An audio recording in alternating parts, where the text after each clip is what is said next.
Good evening, councillors. I declare the ordinary council meeting on the 7th of February 2024 open at 5:30 p.m.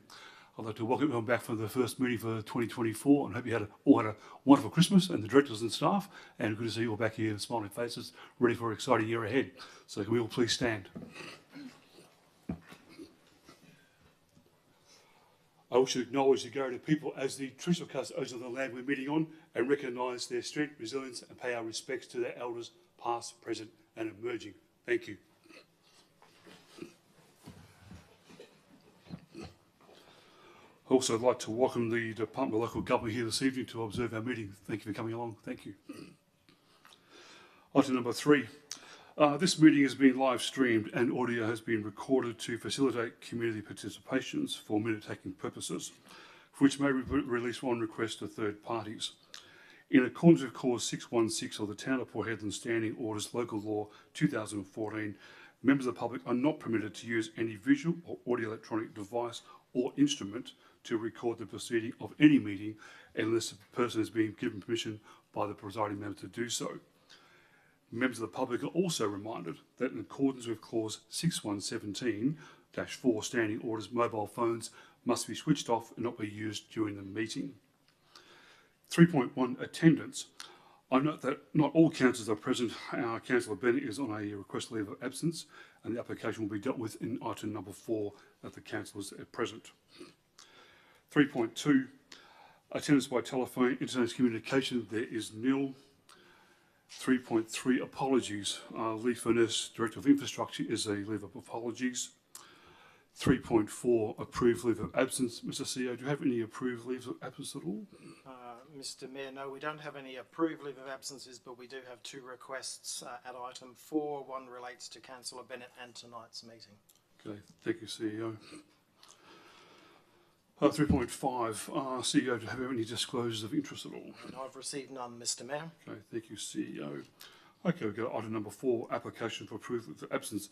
CEO, we have applications for approved leave of absence, I believe.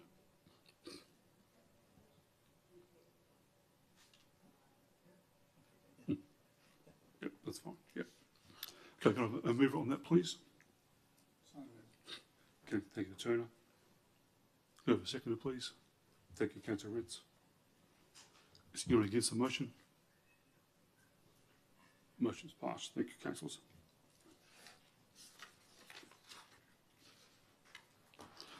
Item number 5, response to previous questions. 5.1, response to questions received at the ordinary council meeting held on the 29th of November 2023 have been provided to individuals and detailed in the agenda.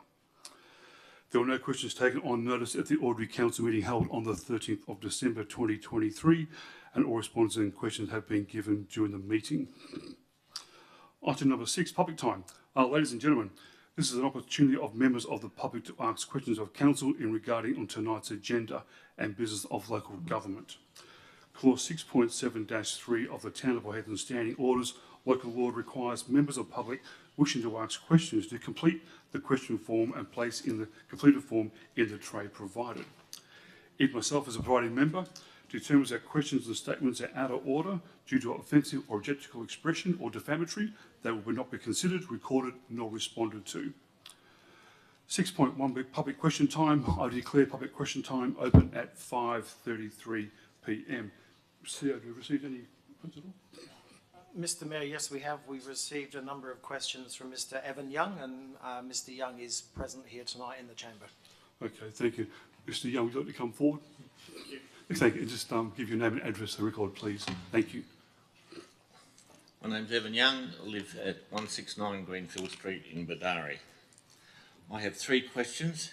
If you don't mind, I'd like to give some context first. Certainly. I'm the owner-director of White Knight Industries. White Knight Industries next month will have serviced the Pilbara region for 23 years. The 4th of January 2021, the Town of Port Hedland awarded us a panel contract for their 2021 year for locksmith services. This contract document clearly stated that you needed to be a licensed locksmith to carry out the works of the Town of Port Hedland. Town of Port Hedland staff regularly frequent our shop and purchase locks and even ask how to install them. It was obvious that they were not licensed to install locks, so I emailed the Town of Port Hedland questioned why their staff were installing locks when the town of Port Hedland clearly stated that they needed to be licensed. The response I got stated that the town of Port Hedland employ a licensed security installer, so there was no issue.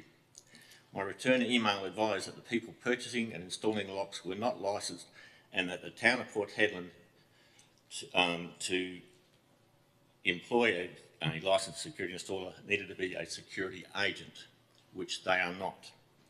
A return email for the town of Port Hedland advised me later that there were other locksmiths on the panel of contracts. I advised them thank you for the threat, which to me was a form of bullying, and I withdrew from the panel contract in 2021. I brought this action to the Mayor, Mr Peter Carter, and to the CEO, Mr Carl Askew's attention. I even printed out the entire email trail and took to the admin building and asked for it could be handed to Mr Carl Askew, and I heard nothing. Moving on, in October 2023, the town of Port Hedland emailed out a draft copy of the vendor panel document for locksmith services for 2023 and onwards. Attached in this document was a copy of the town of Port Hedland's Code of Conduct, all 42 pages.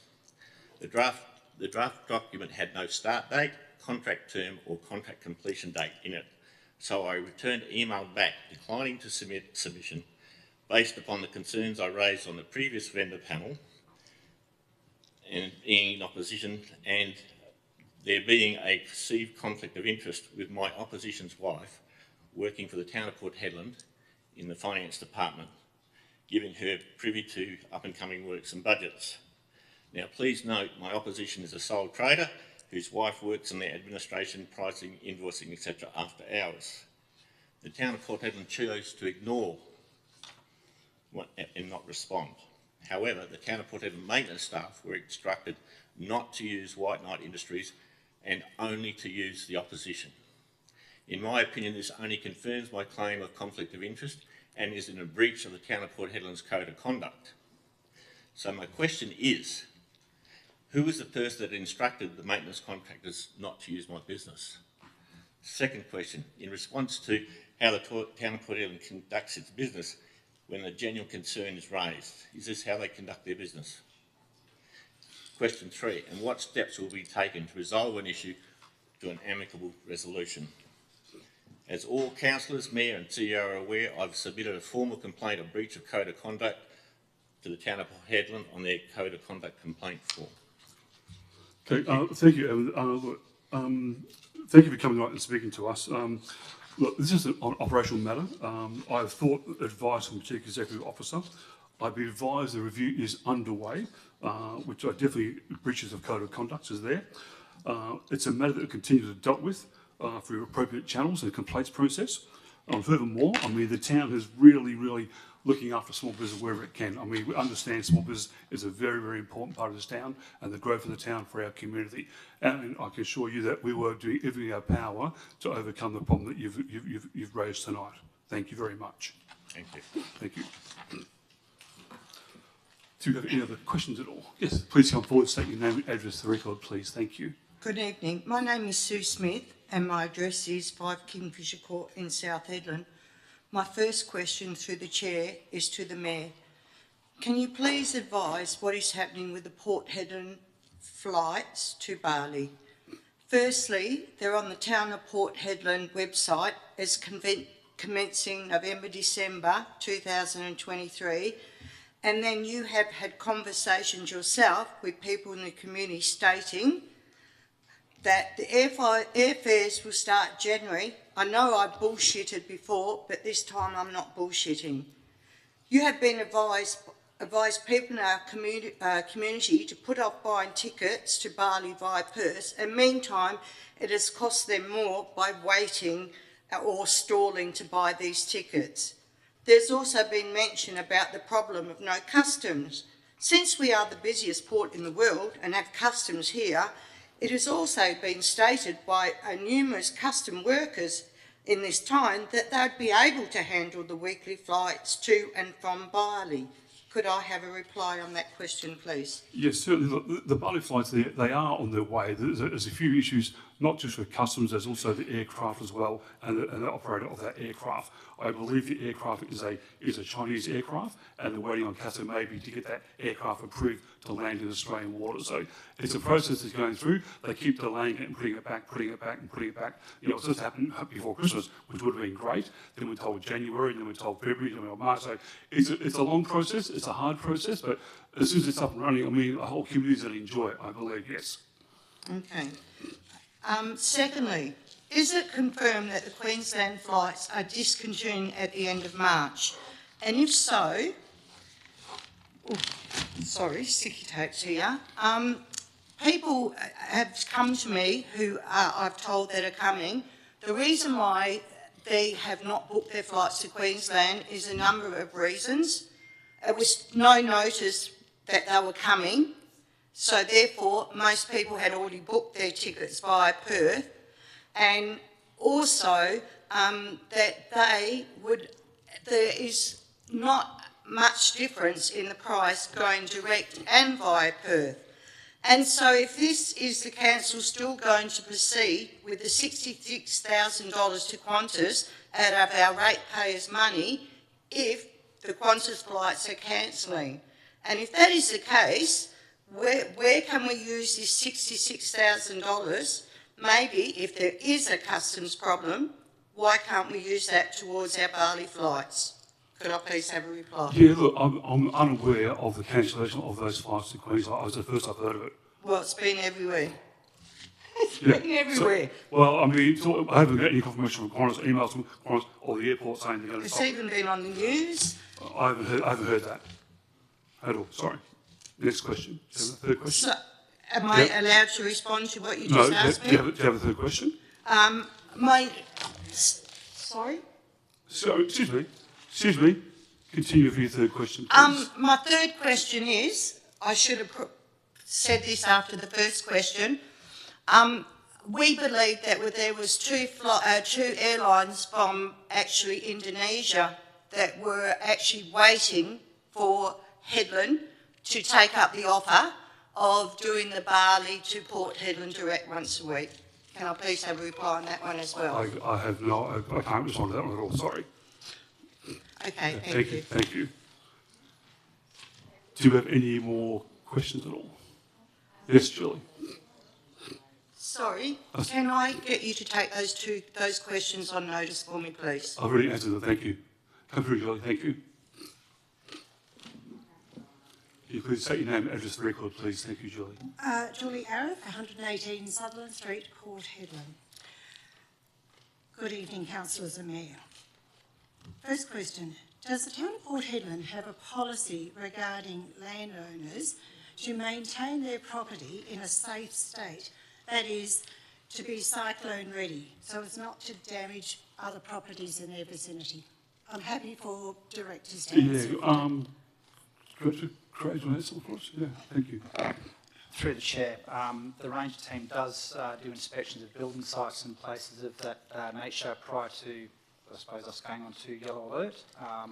Unfortunately, within our local laws, there are provisions which can only be brought into play once we are on cyclone watch or on blue alert. In relation to housing or residences or buildings of a general nature, if there are certain places that you have concerns about, we're more than happy to take those from you and do an inspection if required, and take action, again, being limited by our Animals Environment and Nuisance Local Law. Thank you. So that leads nicely into the next question. Has the town of Port Hedland issued any notices to landowners with unsafe properties to make them safe for this current cyclone season? Director? Through the chair, we've not actually issued any notices, as far as I'm aware, in relation to anything to do with cyclone, I suppose, cyclone action against properties. Again, the limitation that we have in terms of undertaking works and things, we need to pretty much be on cyclone watch to undertake that. There have been informal correspondence and email sent out to certain property owners, and I know one building proprietor who has been advised that our expectation is that if we go on cyclone watch, he will be, or she will be taking action to secure their site. Thank you. Okay. So the third question. So there are several buildings in Port Hedland that are in an unsafe condition. For example, the Volunteer Rescue Building and the Lock Hospital buildings, multiple across that whole site. Will the town of Port Hedland be enforcing the landowners to rectify the problem? Not before Blue Law Alert, because obviously they require a bit more work than that. Yeah, Director. Through the Chair, we have been in discussions with the Department of Communities in relation to the Lock Hospital previously. In terms of the Volunteer Marine Rescue, there's been discussions that I've had with the Department of Planning, Planning, Lands and Heritage in relation to that property. Again, with that one, because of the item that went to council in relation to the VMR, there is a bit of a limbo there.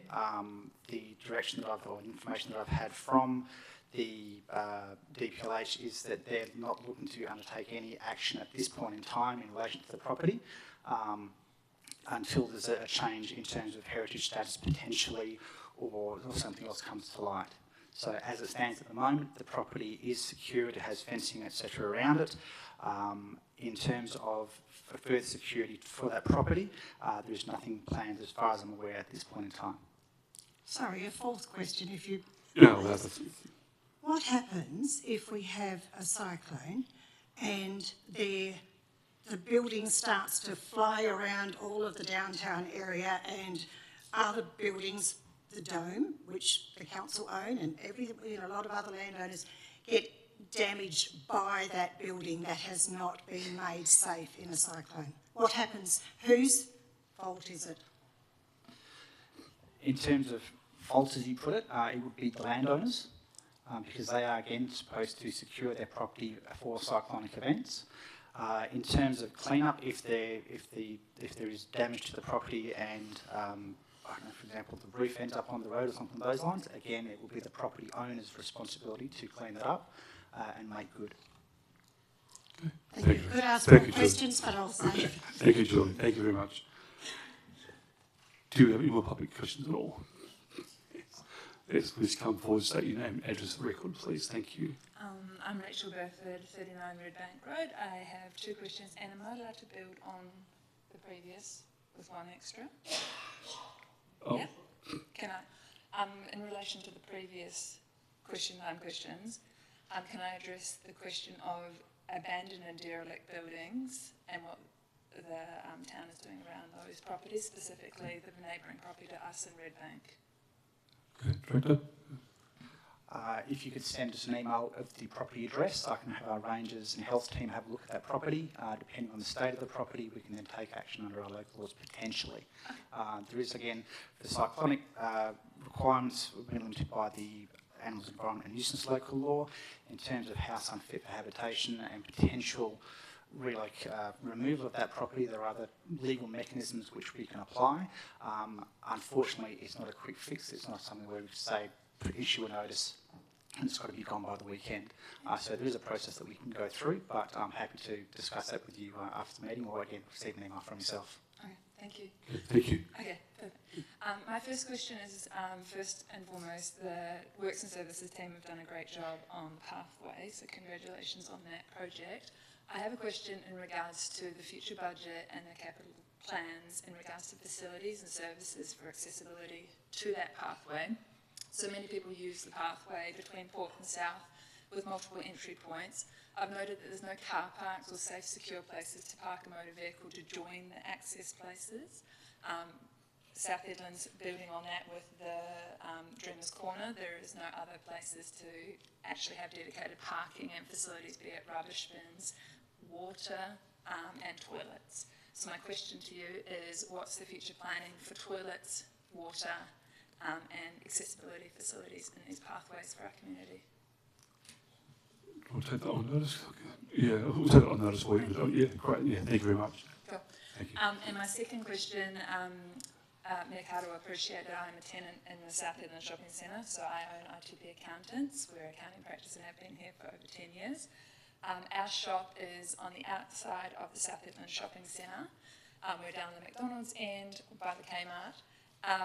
My question is in regards to the bus service. So I've had multiple communications with Charter Hall in regards to the bus service. Now, for context for anybody else, the bus services on Tuesdays and Thursdays around 2 to 3 a.m. in the morning in the dark hours, but we have community members coming in from all the local communities from anywhere between 9 o'clock in the morning until that 2 a.m. bus goes. So my question is, how does the town of Port Hedland allow that facility to be in a zone where there's no facilities, there is no toilet, there is no security, there is no cameras, there is no space for children, there is no air conditioning, it's inhumane, and Charter Hall keep referencing me back to the point that it is a town problem, not a Charter Hall problem, and they are a business that is taking funds, telling us that our community can access these services for a lot of people that don't have advocacy. How are we letting that happen in our community in this day and age when we have places that have facilities for these people? Yeah, I think we'll take that with Charter Hall as well. So yeah, we'll take it on notice. We'll take it on notice for you. Perfect. Great. Thank you. Thank you. Yeah. Okay. Do we have any more public questions at all? Oh, Renee, Jan, Gloria. Thank you, Jan. Please come forward, state your name as for the record, please. Yes, thank you. Thank you very much. Good evening, Mayor and councillors, and also to our CEO and all staff. And I know it's February, but I'd like to wish everybody very best wishes for our 2024. My name is Jan Gillingham, and I live at 3 Simmons Street in Port Hedland. And I'd like to know, is it a requirement tonight that I need to let you know that I am a candidate nominated for the Town of Port Hedland Council? I'm Yes. not sure. Yes, Yes, that thank is you. correct. All right, thank you. So I've said that. Thank you. I have 3 questions. Thank you. Mayor Carter, in your diary back last year when I was still on council, I did ask a few questions regarding the Vietnamese company called Hoa Binh, which you actually answered several times, saying that you were waiting for them to come and do a presentation, etc., regarding to their association and wanting to be with the part of Port Hedland Council and for their business. But nothing has come in my time as a councillor last year, and I don't believe anything else, any presentations have come in the meantime that I've been able to see on the screen. So I'm wondering whether you can show some light on what is actually happening with this company, Hoa Binh, which you seem to be spending quite a lot of time in visiting overseas. Yeah, nothing as yet. They're still looking at other options. They're looking at Port Hedland and other parts of Australia, so they're still looking. Yeah. All right. And you did mention in the last, one of the last meetings prior to December that you had actually funded all your fares yourself to go and visit Correct. the Hoa Binh. That is correct. That is Okay. correct. Thank Yes. you very much. Yep. Question number 2 is to do with also your diary, this time on the 8th of December in your last diary, which is now in this agenda, regarding the meeting with a meet and greet with Vietjet, Vice President Commercial, and the Port Hedland International Airport. So could I ask first, is this for future Bali flights or something to do with organising? I mean, nothing has come, you had this information obviously in December, but nothing's come through to, a blurb, a public announcement. And with that, are you associated in any way with the Vietjet company? No, I'm flight not. company? No, I believe they came here to look at, I think it was the air service, because they're flying from Ho Chi Minh down to Perth now and looking at the airport for emergency for landing, that type of thing. That's all it was. May I add to that, is that something that Port Hedland can look forward to if there's That's the airport's any facility. talks? That's the airport, not the council. Thank Okay, you. Yeah. just as the airport, just Yes. as the AMP Yep. consortium. Yep. All right, thank you. And my last question is to do with the Red Gum Music Festival. I see in tonight's meeting 12.2.1 the event sponsorship program, and asking for Town of Port Hedland donations of one is 150,000, the other is 125,000, and then and there's another 100,000. So what I'd like to add, the question is the amounts for what I've just mentioned for the town of Port Hedland only, or is it to help substitute for costs towards the shows to be located either in Newman and Karratha? Scribblers on the Road, good community participation. Sadly, the day of the Scribblers, which was an amazing organisation to have this for our children. Sadly, the day was impacted by Odessa, which was running at the same time, which was in the gardens here. However, communities outside Headland schools benefited from this. Will this happen to them again? Great community interaction events, however, is double booking, just leads to lower numbers and participants, and we do know what the participation rate was for the Odyssey, which was outside on the grass. How is this going to be a vice versa impacting the Odyssey? Dr. Joe, do you want to answer that for us? Thank you. Yes, thank you for May through the chair, and good evening, Mrs. Gillingham. In terms of your first question in relation to, it's a Red Country Music Festival, not the Red Gum Festival, so just a correction on that one. Thank you. So in terms of the proposal that's been put forward to Council this evening, this is a proposal associated with Town of Port Hedland funds for an event to take place in Hedland this year and in the outer years if Council agrees to do so. The event organisers are proposing to hold the event in Newman and Karratha also, and they have sought sponsorship from the local governments from those areas. For Hedland in particular, there is also funding that's coming from an Aboriginal organisation that's been listed on page 29 of the agenda for this evening, and it's sorry, my pronunciation, but the Ni Pali Aboriginal group. All right. Thank you for the answers. Thank you very much. And I can also answer the other question, if you like, in relation to the Scribblers Festival. Please. So we will, of course, endeavour to make sure that the events do not clash.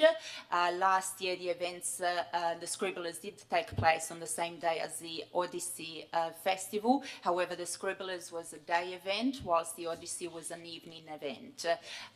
So that's how the events were, separated, and one was based in South Hedland and the other one was based in Port Hedland. But of course, I do take your point, which is very valid in relation of trying to, have events on different dates as much as we can. But as you know, in the winter season, we do have a full calendar of events. So we try best as we can, and that's why we're trying to lock everything in now so we can start discussing appropriate dates with all the different events organisers.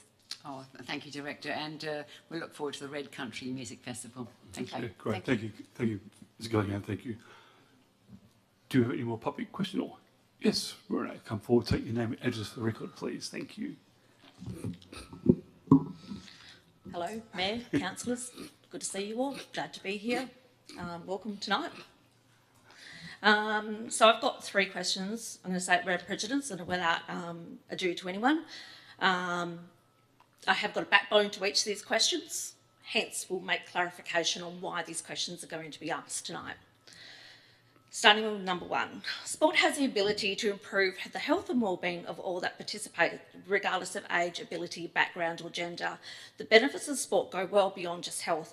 You can't estimate the positive impact sport has on our culture, society and economy. Allegedly, prior to the closure of the South Hedland Bowl Tennis Club, an elected member was seen by staff escorting what appeared to be businessmen through the site. This allegedly happened during the day. Conversations allegedly around business proposals for the site. Not long after this alleged walkthrough, the site was closed, as we know now that it's been disbanded. One must now wonder if this event, if it did take place, was this the event that took their club away from this community? One must wonder if all councillors were aware of this and all remained silent on this. I wonder if all councillors accept this behaviour. One must wonder has this been the best practice? One must wonder, has best practice changed since I was elected? And this walkthrough would be technically operational, not something elected members should be doing on their own accord. One must wonder, can any member now approach any business of their own choice and do walkthroughs and discuss upcoming proposals? I know there was a strict standard when I was on, but maybe that has changed with the new former council. My question is, does an elected member have full authority to take business prospects through any site of their choice, discussing opportunities with them without or in the presence of the CEO, elective team or employees of the town of Port Hedland? Is this the new standard going forward for the town of Port Hedland, best business practice? I wonder, because I was under the impression this falls under operational. Email was sent to all the councillors regarding that. Thank you. Next question. Next question.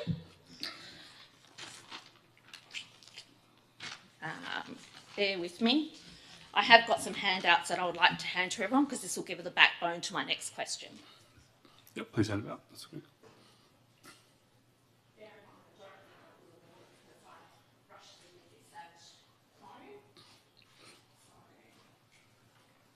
Let's see it.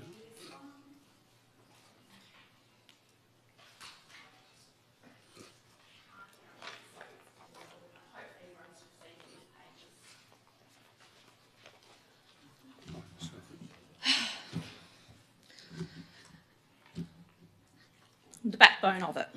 A new city north of Perth. I'm confused. Wow. A new city north of Perth.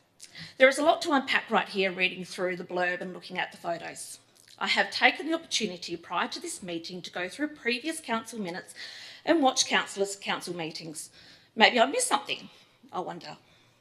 When did policy and procedures change? I wonder, when was there a council meeting that overseas conferences were put to a vote and decided on? I went through council meetings. I could not find this conference being agreed to by councillors presently sitting right now. I wonder how many elected members were completely aware of all the movements over these overseas trips and the information that was covered or provided.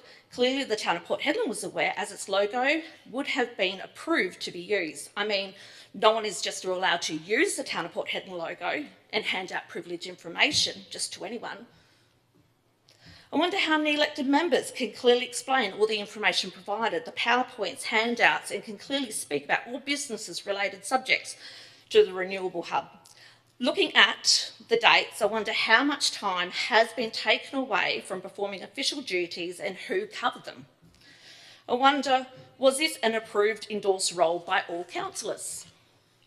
I wonder at what cost to ratepayers this has been, or if this trip was to be approved, as per it's in the agenda tonight, will reimbursements take place? My question is, who was looking after the community during all these times? It appears that no leave of absence was put in, and I was under the assumption it would have been best practice for the town of Port Hedland elected members for them to do this, and would have kept all elected members informed of all movements and what was being attended, and basically keeping up with great leadership qualities to keep everyone on the journey. Clearly this has been missed. This is reputational damage to the town of Port Hedland. To ensure the authenticity of what is being provided and protect the town of Port Hedland from any misleading information that may be found to impact the integrity of the organisation as a whole, I'm all in favour of the DALMA. I'm all in favour of having our visa people come over here, but they need to be provided with the truth. They need to be provided with the correct information. We are not a city, we're not a newly formed city north of Perth, and how many councillors right before me right now have been kept on this whole entire journey? Have you finished? You still going? Yep. Okay.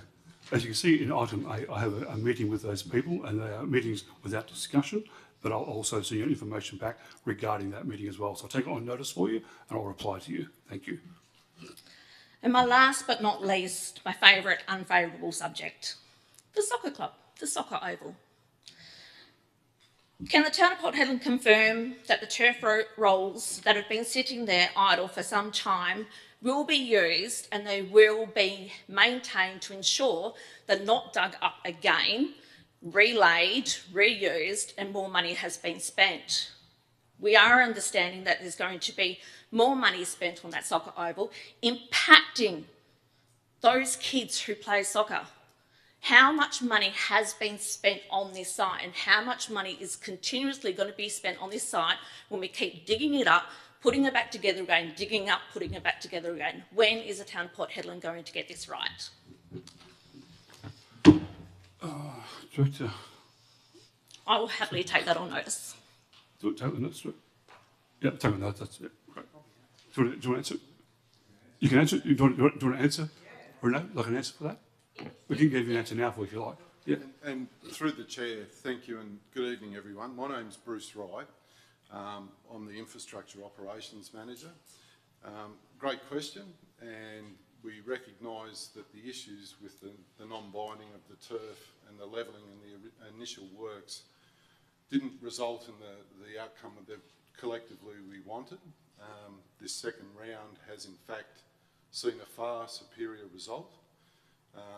The turf now is in its recovery stage and will be monitored and fertilised over the next few weeks while it returns. And in the midst of that as well, the lighting will be erected around the field. So what you can expect by the end of the month into next month is a lush looking surface that's going to be tended to during the soccer season as well, after use. And certainly a lighting system that's effective and efficient at that site. Thank you. Through the chair, can I just make also comment to that? Certainly, Councillor. At the opening of the marina, I had a conversation with Laura Howes, who's the president of the soccer club, and as a councillor, I've made the suggestion that they meet with the director. And that has been accepted, the invitation has been accepted. And so upon the return of Lee Furness, the intention and commitment has been made for the soccer club to meet with the town of Port Hedland at a round table and to also walk the field to ensure that you know, those standards and the expectations are going to be met. So, and the communication I've had with Ms. Howes is that she's happy with that, and we will follow that through. Thank you. Thank you, Councillor. Do you have any more public questions at all? Yes, Gloria, come forward, state your name and address for the record, please. Thank you. Thanks. Gloria Jacob, 76 Sutherland Street, and I will declare I am a candidate in the upcoming elections on 8th May. My question is varied, and I'm sorry, Bruce, you're going to have to answer a few more. It's really based around more generally the maintenance program for town facilities. It's been highly noted that there are certain key facilities, the pool, the fields, have been worked on or not maintained to a standard whereby the users and the community have no access to those for elongated periods. So in particular, we're talking about the pool lights for water polo. They can't do their games. We're talking about the soccer fields and the fact that soccer is now sharing, sitting on top of Touch, who has been dislocated since the blue building was, the Wonnangora Stadium was built. They have been pushed around from Rovers Footy Field to landing back out at Murray Marlin, but now we have soccer on top, you know. So I guess the question is there actually a consolidated plan whereby we look at the users and whereby we say this will be the impact and we mitigate for risk, which invariably occurs in the regional areas such as ours, where we know for a fact that contract allocators will more than likely overrun. So when we're talking about making a decision, is there a program of works? And I'm sure there is, but I'm being more specific because for the past 2.5 years, we've had the pool close for more than 50% of the time. We've had, you know, and I understand that these are all things that have to be done, but I'm wondering if small little maintenance could stop the big maintenance. So that's my question. Director? Through the chair, and thanks, Gloria. I'll address the swimming pool first and the lighting situation. So the lighting situation is one that we require permitting through the Department of Health to maintain a consistent level of lighting lux over the water surface. So that has been done, and in the midst of waiting for permits and getting exemptions from permits, the lighting's been ordered. So within the next 2 to 3 weeks, we expect that the installations will occur. Is that sufficient? Bruce, is that an in-house thing or is that a contracted? It's an external. Yeah. External? So, I mean, if we were talking about planning a maintenance on that whole facility, then they would take into account, I'm assuming in part of their project management, that there is going to be licensing requirements and time frames. It's like if I come in and get a DA, I know it's going to be anything from 4 to 8, 10 weeks, and then I add 25%. So the whole point is, as a contractor, I think town should understand that they should be building that into their time frame, so that then groups and community understand, because we understand that things take time. What we don't understand is there's a lack of communication, and then when we go to start our season, we can't start our season because of these reasons. And they're all valid reasons, but they're not communicated effectively, so therefore planning doesn't work well. So the permitting itself we're doing internally for that very reason. So the plans are developed by an external contractor that shows the illumination on the surface, and then we proceed with the ordering process, yes. Thanks, Bruce. The playing fields, and I will, yes, they are part of a planned preventative maintenance regime. We are desperately short of staff at this time. In the midst of that, we do have an external contractor augmenting our work in smaller parks so that our focus can return to the larger parks. And we do an annual turf renewal, as you know, where it's cored and the thatch is taken away from the grass, so it's essentially breathing and fertilised. We had some unfortunate events throughout this year, or last year, particularly at Colin Matheson Oval, where we had malicious damage by unlawful vehicle entry on the site. We had some issues up there with an irrigation upgrade as well, which has now been completed, and it's returning to its former lustre as well. So we've had a lot of juggling in the midst of this. Yes, you're quite right about the soccer fields and the inconvenience that it did cause. We had to relocate soccer down to Marie Marlin. And look, we're really hopeful of this year being an uneventful year and one that's more inclined to better grass growth and certainly better surface use as well.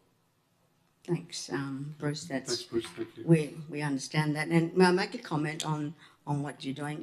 It's really good what you're doing.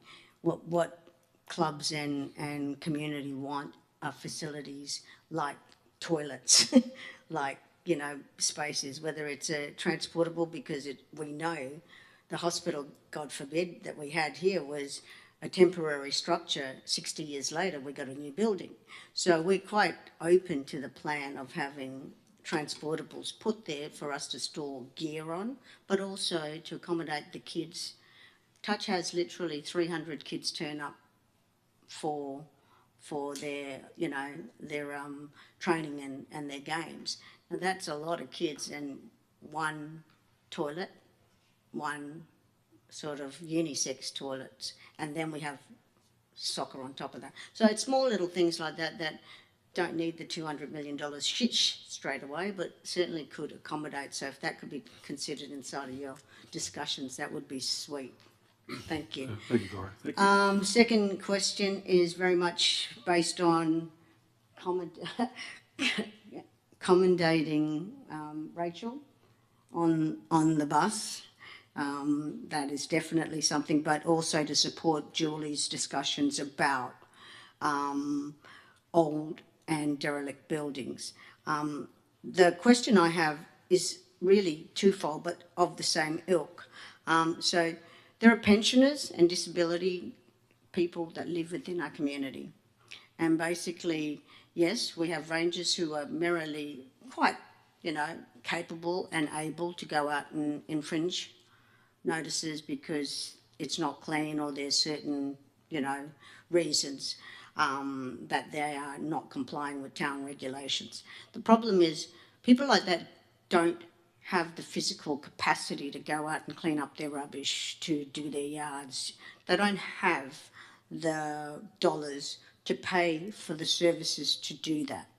Now, I know we're all short-staffed, and I'm not saying that there aren't other organisations that they could access those services from. What I am also conscious is that workforce is an issue. Yay. But what I'm asking is there any capacity within the town's gardening, engineering, to volunteer? I know the town has volunteer days. To make it go, and it's not hard to get a list of those people, and I'm happy to be that person to provide you with names and addresses. Most of them are locals who also have out-of-town family come and stay and make more of a mess than normal. So my question is whether the town could take it on notice to consider whether part of their volunteering day or their corporate volunteering day, part of the engineering team could actually look at visiting pensioners and people with disabilities that they could help to go and clean up their yard, take the rubbish to the tip, because they don't want you inside the house. They don't, that's fine. But if we could do that on a regular basis, there's two things that will achieve. You will help people in the community that absolutely need help. But secondly, it also helps the streetscape.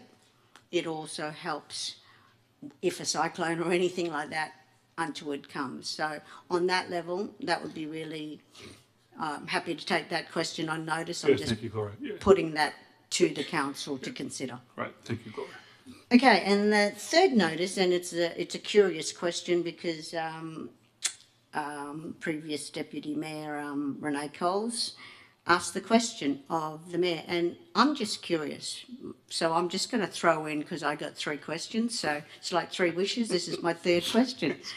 I'm curious if, Mayor Carter, your seminar that you attended, which we are now being asked tonight to use ratepayers' money to pay for, was initially known or endorsed by council no one paid for those or the CEO? I was paid for all by myself. No, there was no ratepayers' money was used at all. No. So were you invited to present at the seminar? I was invited to go and do a presentation to them about Boyheadland, yes. And was the council... It was outside the council's realms at that time. Okay, but you utilised council presentation logo? A lot of my own photographs I used. Is that standard practice, is the question? I used a lot of my own photographs in the presentation. I did, yes, thank you. It's standard practice for the town of Port Hedland's mayor to be overseas representing the town and discussing matters of immigration? I was there representing myself. I was asked at the time to come along and do a presentation while I was already over there. Okay. Thank you. Thank you for your answer. I find it extremely unusual that a mayor represents a community without council's endorsement. Thank you. Do we have any other questions at all? Yes, John. Can you please come forward, state your name and address for the record, please? Thank you. Good evening, everyone. My name is... Adjust that microphone for you, yeah. I'll adjust this. I've actually had a couple of people text me from the live stream going, everyone needs to speak into the microphone. So do take note. Okay, yes, my name is Gillian Fisher. I'm currently running for the Town of Port Hedland elections also on the 8th of March. So I'd just like to declare that, as we should. Now, I've just got a few questions. The first one is about admin, probably, the administration, more so. Now, there was a Town of Port Hedland Facebook post on the 15th of December 2023 stating that the full annual report will be on the town's website early in the new year. Now, I've studied this and I've searched and whatever else, and we're into February now, and I no longer wish people a Happy New Year because obviously we're in the second month. What's exactly stopping the release of this report? CEO. Thank you for the question. The annual report needs a financial report to go with it. We need sign-off from the Office of the Auditor General before that report can be finalised. We're still waiting for that report. Okay. So leading from that, and I'm not quite sure if I've got my A to B timeframes, but we also haven't got haven't had our special AGM electors meeting. Is that an issue with that as well? So that's what's holding that up as well. Once we put the annual report to council, we'll set a date for the annual general meeting. Yeah, all good. You have one more question? Yeah, so that's one question. My second question is about the recent news of Decmil in the media. The recent news of a lawsuit against the Town of Port Hedland by Decmil came as a bit of a shock to residents. Can you tell me, obviously these things don't happen overnight, so there was a build-up to this. Were councillors actually aware of what that they were jumping up and down and going to may launch a lawsuit against the town? Like, has the councillors been informed throughout this? I'm not going to see that answer that one. Councillors have been informed informally, and a briefing paper is being prepared with advice from our lawyers, but given the matter is now currently before the courts, I'm not going to say too much more at this stage. Yeah, no, I understand it's a legal matter and we won't discuss it, but I just wanted to make sure that at least our councillors are up to date with that. Yep. Cool. Mayor Carter, I would like to add to that. Thanks for the question. We were informed, well, I found out on the day of the media release, and I checked my emails, and I had an email on that the day before, so when it was served. So that's when I found out. I think most councillors would have been the same. Right, okay. Thank you, Councillor. Okay. Thank you, Councillor Blanco. Yeah, okay, so my third question is,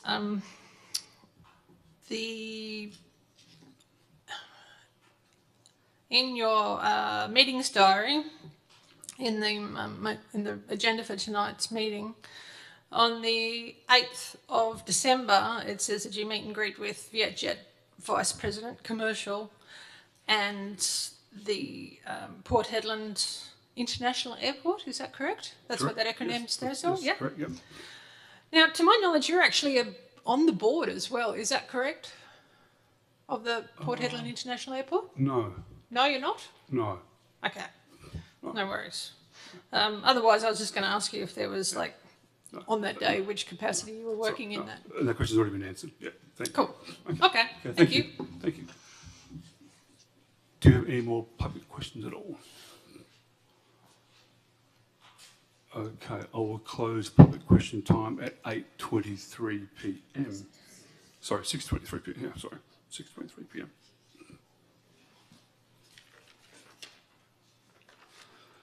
Okay, 6.2 public statement time. I declare public statement time open at 6:23 p.m.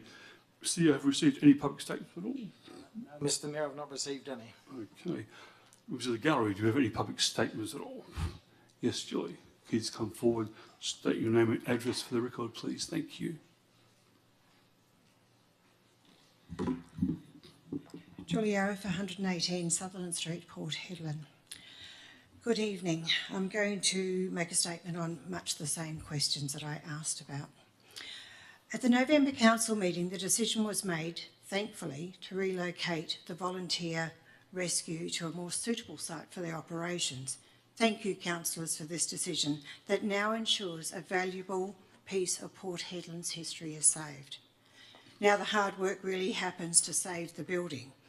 As all the reports said, it is in a sad state of neglect and needs to be repaired and restored. The building is a hazard to other properties, including the Dome Cafe, which is a Town of Port Hedland asset. If something from this building was to become airborne in a cyclone and slam into surrounding buildings, it would then start a domino effect of damage. Who would be responsible? Thank you, I've had that answer. I'm requesting the Town of Port Hedland to insist to the landowners to start immediately to make this building cyclone safe, and then to start looking at restoring and repurposing the building in accordance to heritage laws. I'm also requesting the same of the Lock Hospital that was damaged last year, including the little radio room that sits on the Anderson Street end of the block that is starting to fall down through neglect as well. Another heritage site that needs remediation. On another point on the history of Port Hedland, in 2026, in just 2 years away, Port Hedland will be 130 years old. And I would like to see the Town of Port Hedland set a budget for this celebration and lock it in to the Town of Port Hedland event calendar and not leave it to the last minute like it is a surprise that was sprung on them at the last minute. You've had 130 years to prepare for it, or 128. Please start to budget and plan now for the amazing milestone of our town so that all the community can anticipate and celebrate our history. Thank you. Thank you, Julie. Do you have any more public statements at all? Yes, Ray, come forward to say your name and address for record, please. Thank you.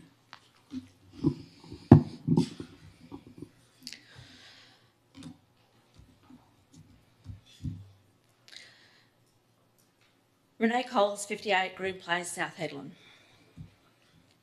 It's with anxiety that I actually stand here and reading this tonight. This was sent out last year to all elective members and the Mayor and the CEO. Misleading or intentional? Two words can be extremely hard to say at times. We were taught at a very young age to own our mistakes and to apologise. However, it appears that this was not the case, nor the morals of the Town of Port Hedland. Wednesday's North West Telegraph on the 1st of the 11th, 2023, an introduction to all councillors elected came with a blurb on each. A question at large still remains. Who authorised this? Was it the media themselves, Town of Port Hedland's media staff, councillors themselves, CEO or Mayor? When a blurb is clearly misleading and disrespectful towards an ex-deputy mayor councillor, then one must question the integrity of an organisation. Was it intentional against a former deputy mayor councillor? Was it to cause distress, harm, discredit, or malicious behaviour to make them feel that their service to the community should be erased from history? In 2020, a new council was elected, which in turn saw a new deputy mayor elected into the role. This person was not the one promoted in the North West Telegraph. In fact, the person was not even male, but that of the opposite sex. Why would Town of Port Hedland allow an immediate release for another councillor to claim a full 3 years? Why not promote the truth? Why erase the hard work that the person had achieved in the year of a newly elected council after the council was put into administration handed to a commissioner? Town of Port Hedland, you now have the opportunity to publicly apologise, but you've chosen to stay silent on this matter. Why? Why discredit a former deputy mayor and councillor? One does question the motive behind this act of discrediting a member. My understanding that this has been brought to the attention of administration, CEO and the person who authorises everything in the media, the mayor. Why not make an apology on the day after a newspaper release, or when the media spotlight was put on Saturday, 4th of the 11th through Facebook media channels? This hurtful act has caused a lot of distress and can only see this as an act of malicious intent to discredit my hard work as both then a deputy mayor and a councillor. All it takes is 2 words, and here I am Tuesday, 7th, 11th, 23, still waiting. That was then, and I'm still waiting. I've yet to see anything put in the media. I have been reached out by media themselves to put in their apology from the part that they played in this matter. But I have not received anything from any other elected member sitting up there to ring me up and apologise. I'm so sorry this has happened to you. Not once has this organisation stood up and take responsibility for this. If it has been done, it must be such a small little blurb in the paper that I needed a microscope to actually be able to read it. Furthermore, before I even end with that one there with my statement, it's just been brought to my attention that the Bowls Club last week, after a key was snapped off in the lock, was for someone to purchase the building, but I'll leave it at that. Thank you. Thank you. Do you have any public statements at all? Okay, I'll close the public statement time at 6. Oh, sorry, Jane.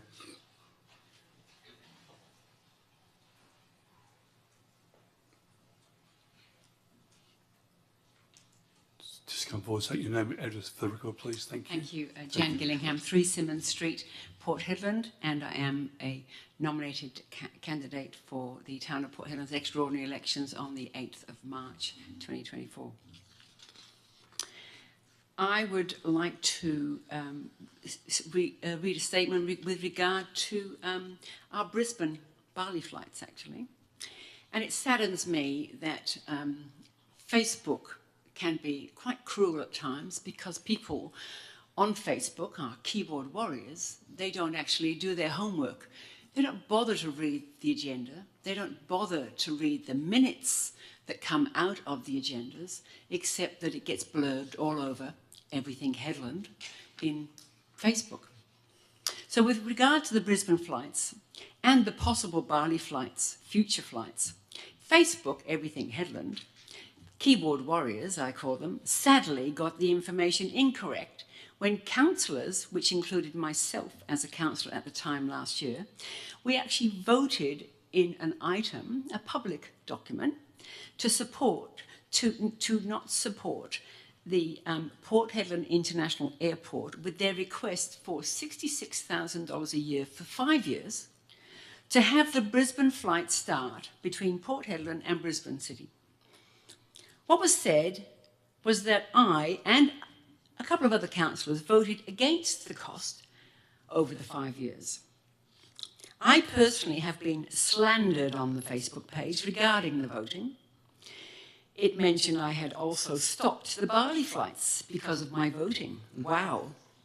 Disappointing about the accusations.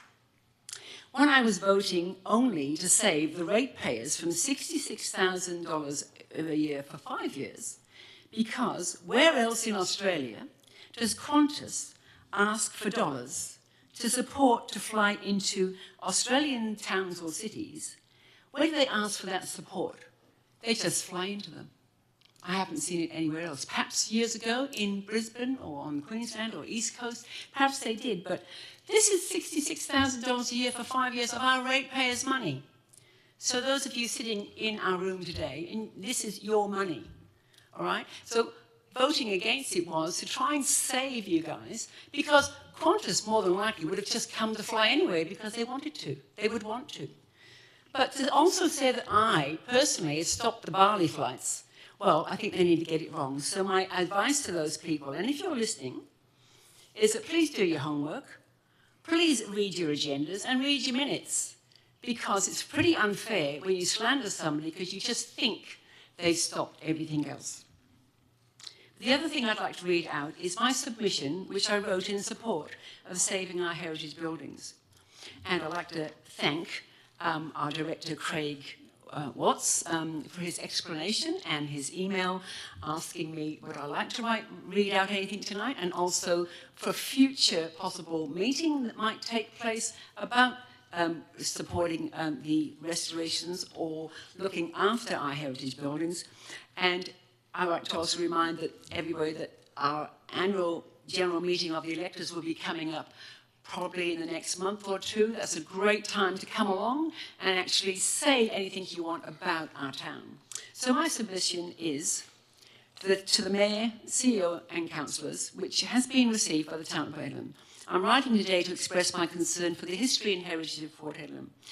I do not agree with the downgrading of the former Port Hedland State School on lots 55, 56, 57 in Mackay Street from a grade B to a grade C, which would result in the building being knocked down and more Port Hedland history lost. Alternatively, I believe the grading should be raised to grade A. I'd like to add in there that the Heritage Organisation in Perth has not even heard anything about these buildings yet.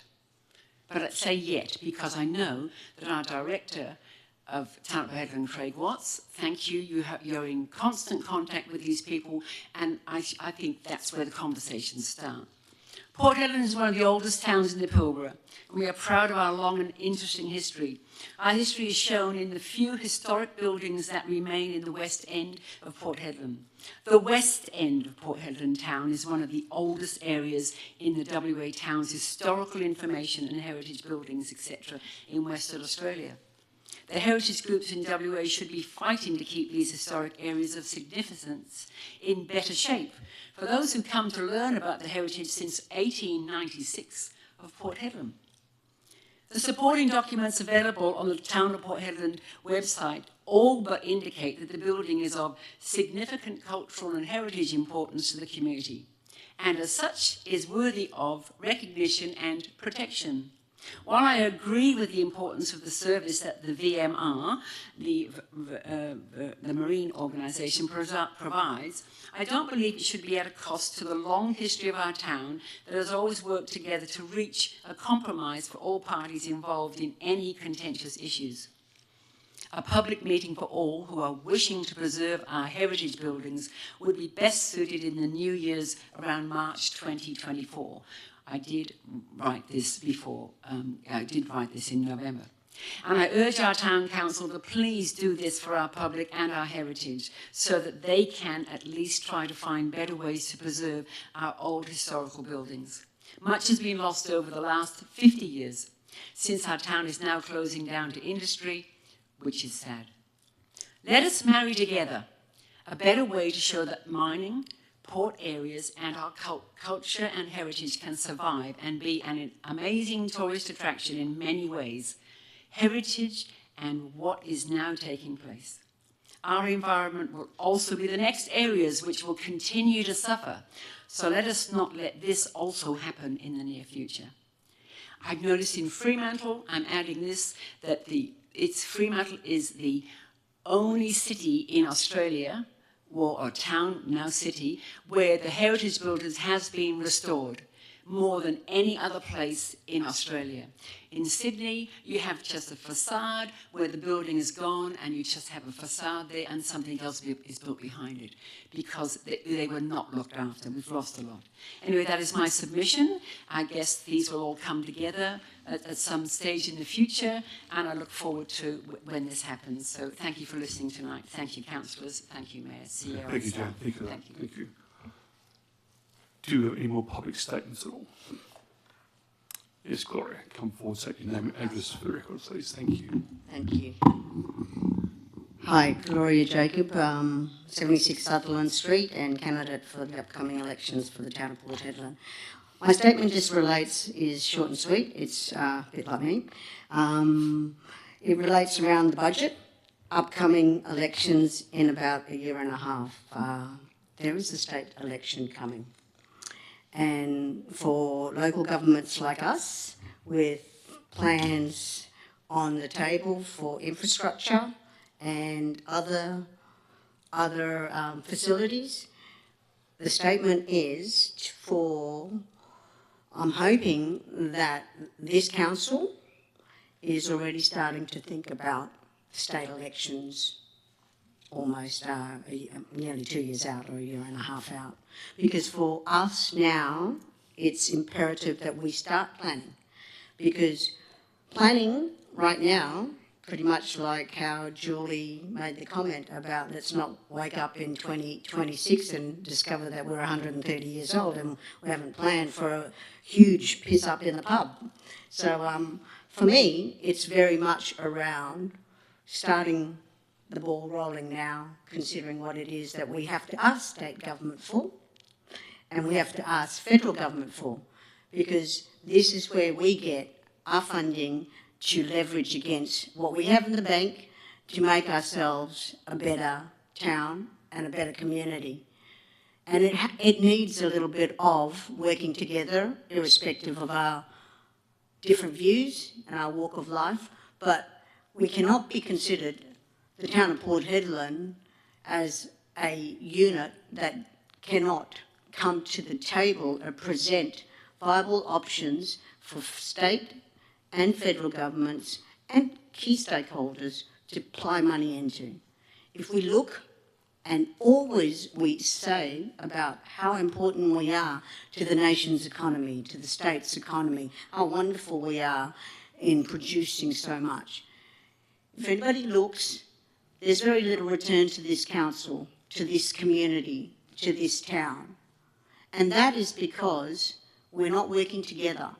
We're not working together to demand what we deserve as the town and what our community deserves. Now, we're all here for a reason, either working or otherwise. Some of us just like the lifestyle here, want to live here, want to work here, want to volunteer here.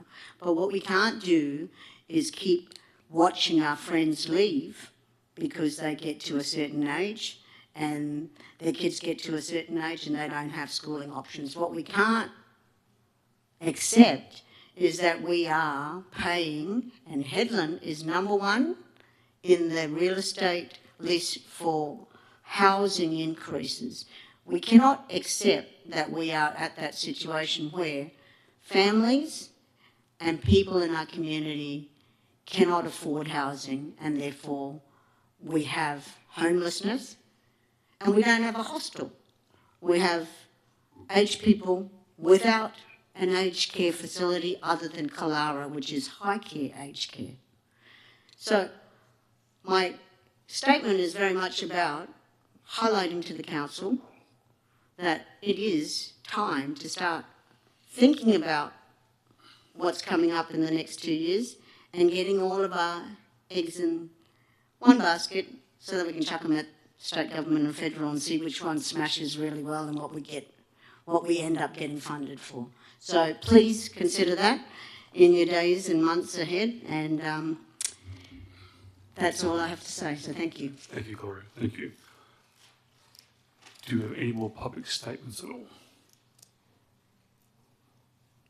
Okay, I will close public statement time at 6:41 p.m. Yes, Councillor. Through the chair, can I request a 5-minute recess? Yes, certainly. Yeah, we'll call a 5-minute recess. Yeah, that's fine. Thank you. We'll close at 6:42 p.m. Thank you.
Councillors, that short stop. I'll reopen the meeting at 6:51 p.m. Okay, 6.3, petition deputations, presentations, submissions. There is none. Item number 7, questions from members without notice. Are there any elected members with questions at all? Yes, Mr Mayor, I have a few.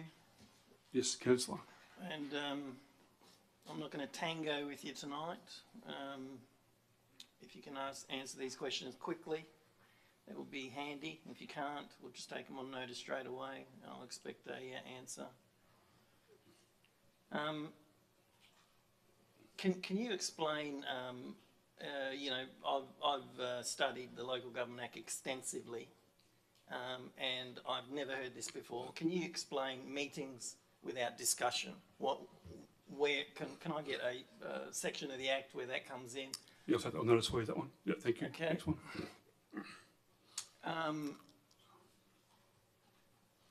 The answer that I got from the last meeting on Hoabin, it was said that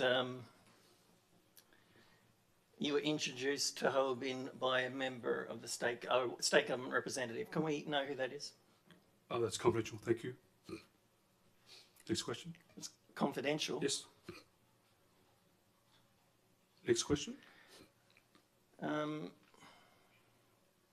I have an email from the executive assistant of Hoabin, the executive assistant to the board, that states that you're the only one that has engaged with Hoabin as Mayor of Port Hedland.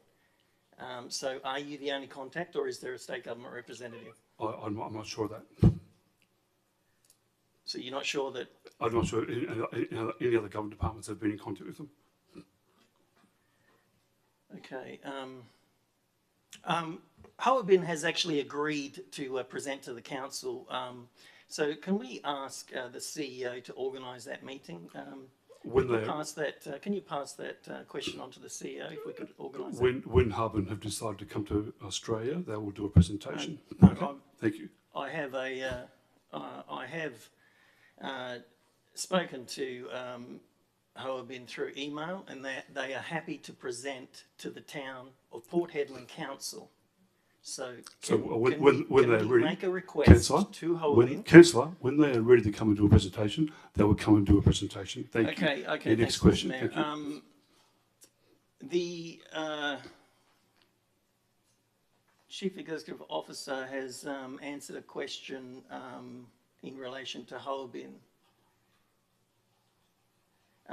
that states that you know, it's appropriate for you as Mayor to engage with construction companies, I suppose, in foreign countries. Now, what I need to know is, like I said, I have studied the Local Government Act extensively, and what I need to know now is, considering that the Mayor is allowed to do it, obviously by statement of the CEO, you know, the rest of the council now should be allowed and should be authorised to engage with, you know, interested investors in Port Hedland on behalf of the town. So can I get that question answered? And I would like that taken on notice so I get a proper answer to that. I will take it on notice. Thank you. Yep. Thank you. Yep.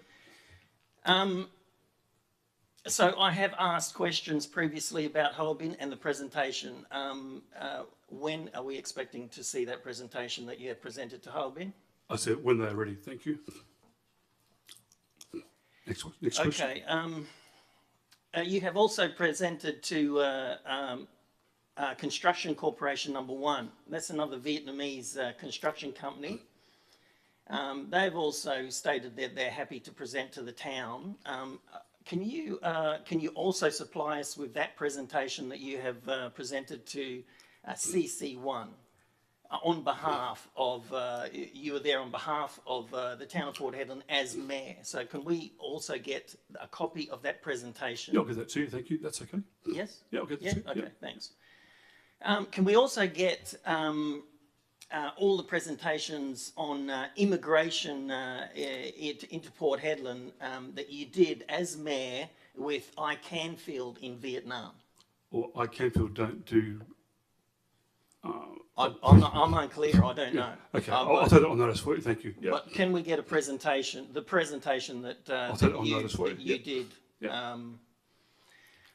Can we also get the presentation that you did with SI Group, another Vietnamese immigration company that you represented the town of Port Hedland as mayor? Can we get the presentation Certainly. that you...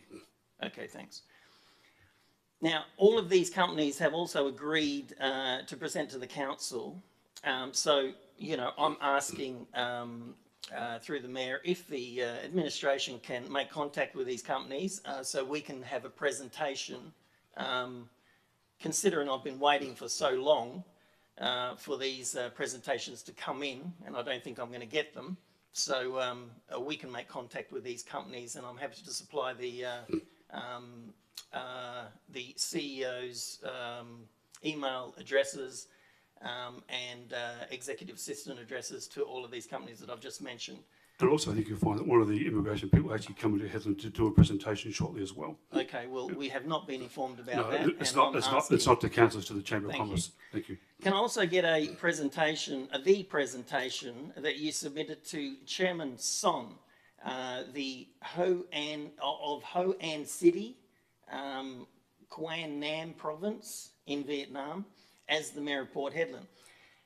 And can I also get the information, obviously, that you gave to him, the presentation, but also the names of the delegation of people that you led going over there from Port Hedland?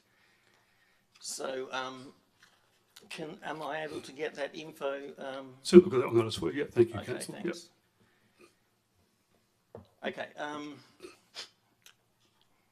that's enough of that malark. There's some more info that I need here. Can I get the information related to the problems with the half-built houses on Catamore and McKenna Way, and the issues with the you know, with the house pads and footings? I've had a look at that. You know, they don't look real good at all. They're, you know, it's all half done.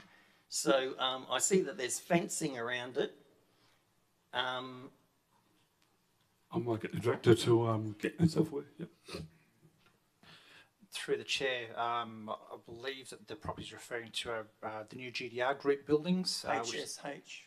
It's HSH, is it? Sorry. Home Sweet Homes. Okay, I'll have to look into that further. What did you say? New GDR. There's a number of properties around McKenna in South Hedland which we serve building orders on due to concerns that we have in relation to those properties. Yep. I believe that there has been a councillor briefing note, a confidential briefing note sent out and circulated to councillors previously.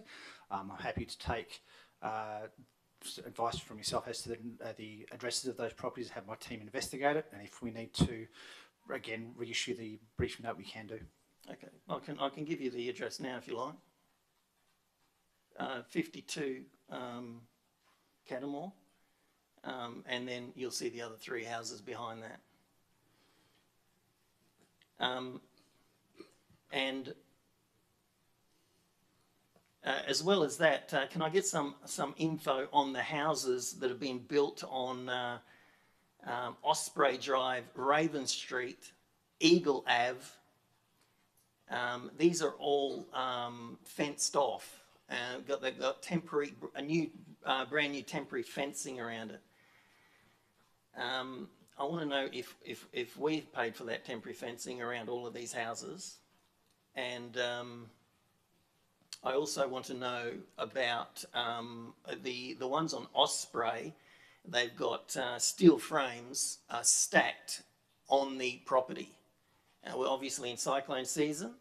So I want to know what we're going to do if we actually get a cyclone, you know, because that stuff is going to be flying around everywhere.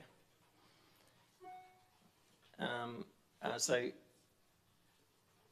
are we clear on the? Yep. Yeah, okay. Yeah.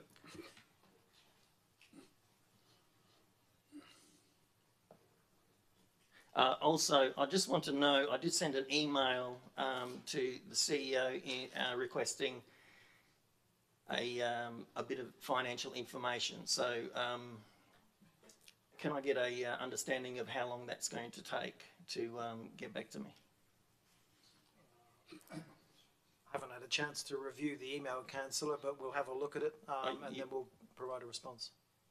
You answered me on that one. You said you were going to provide it. I just wondering how long it would take. There was a lot of information requested in your original request, Councillor, and that will take some time. As it becomes available, I will provide it to all councillors. Thank you. That's all I have. Okay, thank you, Councillor. Yes, Councillor Button. Through the Chair, can the Mayor discuss council business to overseas organisations? If so, is he required to submit a report to council on the contents, the discussion of council oriented? I'll take that on notice. Yep. My second question is, discussion of lease and inspection of property without any knowledge or permission as per email sent to elected members on Friday the 22nd, the 2nd of the 2nd, 2024 at 12:04 p.m. In relation to? To the email that you sent us all. Yeah, there was no discussion about leasing at all. Pardon? There was no discussion at all. Okay, thank you. My third question is regarding 12.4.1. It is noted that you have recommended the purchase of pumping equipment for the Gilbert Street flood pumps. Could you please advise of maintenance costs of this service since the installation of these pumps? And could I please have a financial summary on the expenditure for the time period of the last replacement of these pumps? Do you want to take that on notice or? Through the Chair, I will have to take that on notice. Thank you. And I have one more thing to ask.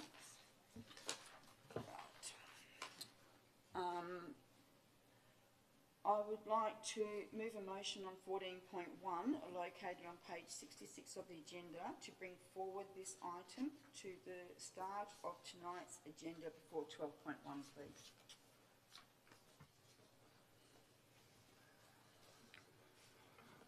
Is there a second? Is it 14.1? Is it? I'm happy to second that.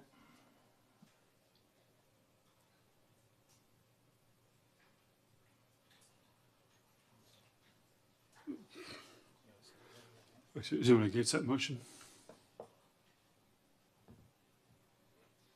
Okay, we'll do it first then. Okay, yeah. So we have, okay, thank you. Any other questions, Flip? No. Okay, we'll move forward. Item number 8, announcement by presiding member without discussion. Item number 9, declaration from all members have given due consideration and matters contained in the business paper before them. With a show of hands, please. Thank you. This is carried. Item number 10, confirmation of previous minutes. We have 2 recommendations before us that Council confirm the minutes of the ordinary council meeting held on Wednesday the 29th and Wednesday the 13th of December. A true and a correct record. Can I have a mover, please? Move it. Thank you, Councillor Butson. Mr. Mayor, I have an issue with the minutes. So the minutes are not anywhere near verbatim on anything that I've discussed. I already have a mover on already. You've got a mover? Yeah, I already have a mover already. Okay, right. All right, do that for a second, please. Yep, Councillor Rents, thank you. Are there any questions? Motion's carried. Thank you.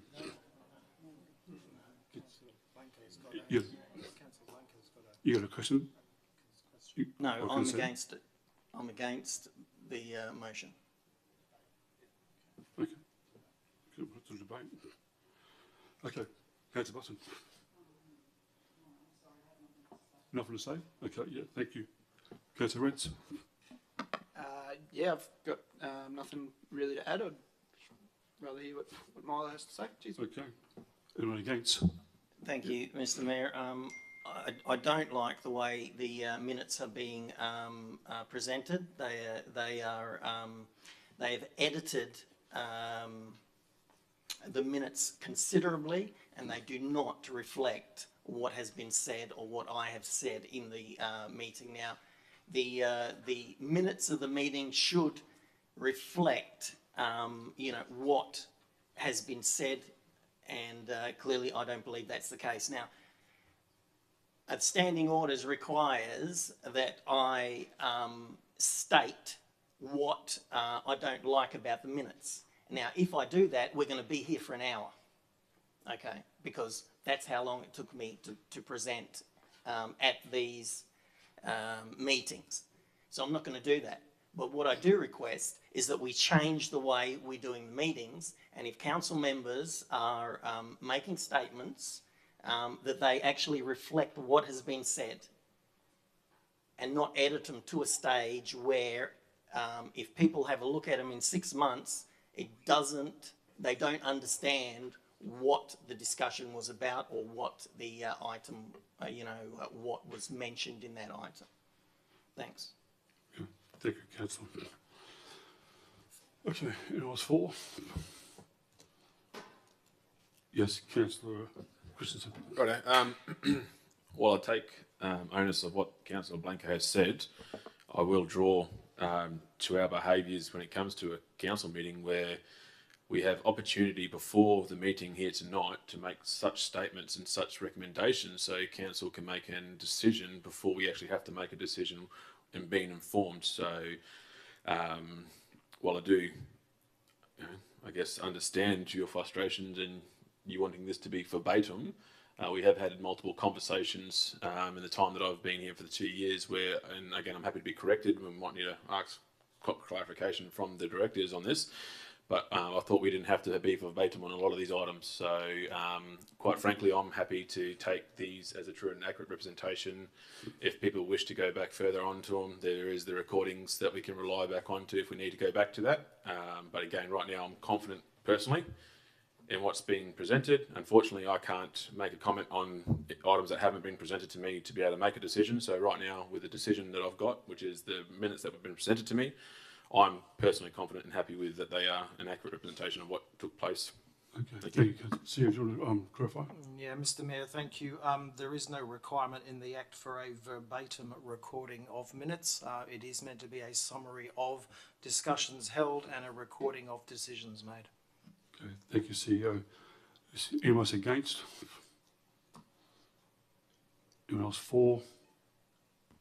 Yes, Councillor Turner. Through the chair, it is my understanding that these meetings are recorded. There's an audio recording. So that is a verbatim record of the meetings, which is available. I'm happy with what the meetings represent and the fact that there is an ability to go back and get a verbatim record of the minutes of the meeting. Thank you. Okay. Thank you, Councillor Turner. Councillor Button, let's sum up. Nothing to say? Okay, yeah, thank you. We'll now put it to the vote. All those in favour of the minutes? All those against? Yep, 6-1. Okay. For the both items. For both items? We did the as for the first one, but also the November 29th? Yes. Okay.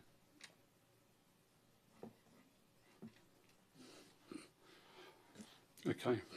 We've got next item, the office recommendation. The County Council meeting held on Wednesday the 30th of December, a true and a correct record. Can I have a mover, please? Thank you, Councillor Christensen. Have a seconder? Thank you, Councillor Rents. Is anyone against? Okay.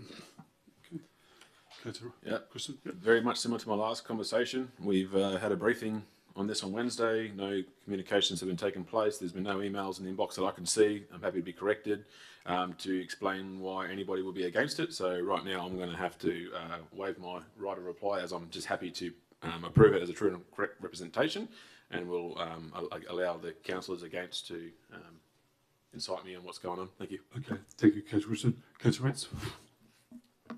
Yeah, same goes. Haven't seen a problem with it. Happy to hear what Councillor Blanco has to say. Okay, thank you. Okay, anyone against the motion? Councillor Blanco? Thank you, Mr. Mayor. The minutes, it states in the Act the minutes must reflect what has been said. I'm talking here about the councillor question time, or questions without notice. So there are multiple areas where we can check the minutes of the meeting, but the main one that everybody normally uses is the written version. You'll go to the website and you'll jump on the, whatever town you're looking at, and you look at the written form. Nobody goes to the live stream or the recording. The written form is the most used, and the written form should be the most accurate out of them all. So again, I request that our minutes taking is improved, and it reflects what has been said in the meetings at public question time, at public statement time, and on the elected members' questions without notice. Thank you. Sorry, through the chair, may I ask for a point of clarification, or I believe our standing orders do ask for a personal explanation. The member to my left did suggest that it was in the Act where it's stated. Can you please inform us what the Act is, please? I can have a read of it.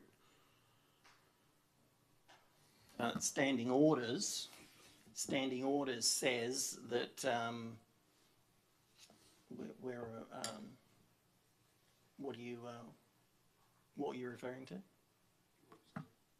Well, referring to the fact that your statement said that it was in the Act where it stated that this needs to happen, I'm just curious to see where it was, because I'm just getting conflicting information. The CEO has stated that the Act is clear to say it's not verbatim, so I'm just curious to see where the confusion is, please. Yeah, no, the CEO is correct in saying it is not verbatim, but it needs to reflect what has been said. Okay, it has to, people need to understand that that is what was said, in the shortest possible, statement, if you like. But when the minutes do not reflect what was actually stated, and it's different, then there's a problem. And that's what I'm complaining about. Okay, thank you, Councillor. Okay, anyone else for? Yes, Councillor Bell. So I'll speak for. The CEO has already sort of confirmed that as per the Act, it needs to be a summary. It is a summary. You have a video recording. If there is something you're not happy with, this is something that can be brought up internally. But again, going as per the Act is what we need to do. That's all. Okay, thank you. Anyone against? Okay, and now put it to the vote. Sum up.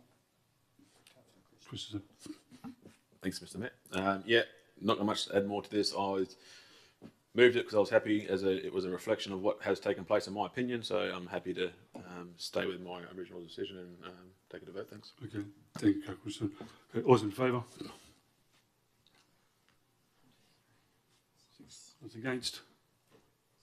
6-1. Motion's carried. Thank you.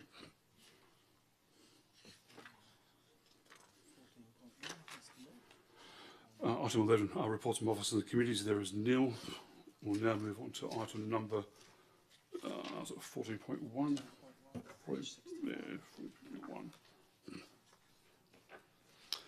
Okay. We've okay. We have before us a motion of motion submitted by Councillor Butson that requires a simple majority vote by council. The council endorsed the vote of no confidence in myself, Mayor Peter Carter. I believe, Councillor Butson, you will be the mover of this motion, correct? You'll be, okay. Is there a seconder for the motion?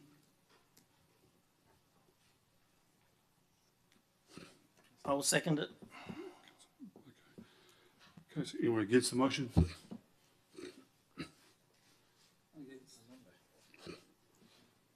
Okay. Yep. Yes, please. Yes. Yep. You. I'm going to stand up for this. I'm a little bit nervous. This is the statement that I would have read out in 13th of December, but unfortunately it was laid on the table into tonight. My motion of no confidence, as stated, is mainly due to the frustration I have received in general replies to my continued questions, including the feasibility of council business. Under the circumstances, I consider without doubt that the council could be more productive in the operations of more continuity and information in the proposed motions for discussion in the format of the council meetings, which we are all aware is conducted under the all species of the mayor. This is really, I really consider is lacking direction and could be improved with additional guidance and accountability. At no stage was I under the assumption that we would terminate the position of the mayor, dismiss as indicated in the Local Government Act 1995. It is disappointing to note that the scheduled local government meeting that we held for councillors had not come to fruition, which is a sample of the concern I have regarding the future progress and simulations of the General Council. I refer to the attendance of Dr. Linda Norton in her presentation for Council for interaction. I consider this is to be an essential part of the anticipated local government town of Port Hedland futuristic presentations. Thank you. Thank you, Councillor Butson. Councillor Baker. Thank you, Mr. Mayor. The motion of no confidence comes because of many issues. And I hope the Department of Local Government that are here today and watching understand that they're to blame for items like this being presented at council meetings because they fail to regulate the sector effectively. I've outlined many issues as a member of the public at council meetings, and over the past 3 meetings I've brought to your attention multiple issues that you should be very concerned about. I've been told in my short time back on council that these leadership issues have been discussed multiple times with the mayor and the council, and I've been told we've had multiple engagements with a facilitator about the lack of leadership and behavioural issues. Agreements have been made, but there's still no change. This issue with the mayor started well before I was re-elected to council. This is not of my doing or of the current sitting council members. These actions complained about by the council are of the mayor's doing alone. I don't know when the standard of engagement changed in local government, but I'm interested in finding out how the mayor can travel to Vietnam and Korea without council approval and talk to Vietnamese people and companies like iCanfield and the CEO Jimmy Vu, Sing Group Business Development, and an officer there called Bill Lee, about immigration into Port Hedland, bringing Vietnamese people here to work in hospitality, holding their hand through the immigration process, talking to major Vietnamese companies like Ho Bin, Construction Corporation No. 1 or CC1, about building Port Hedland developments planned by the town of Port Hedland, where are all these, FIFO people or people, where are they going to live? And when did the council resolve to actively support this approach over the local population and business? All this info and more is in the Vietnamese public online news area. You can Google this stuff. But the council knows nothing about it, and many requests to supply the relevant information has been requested, and nothing's been forthcoming.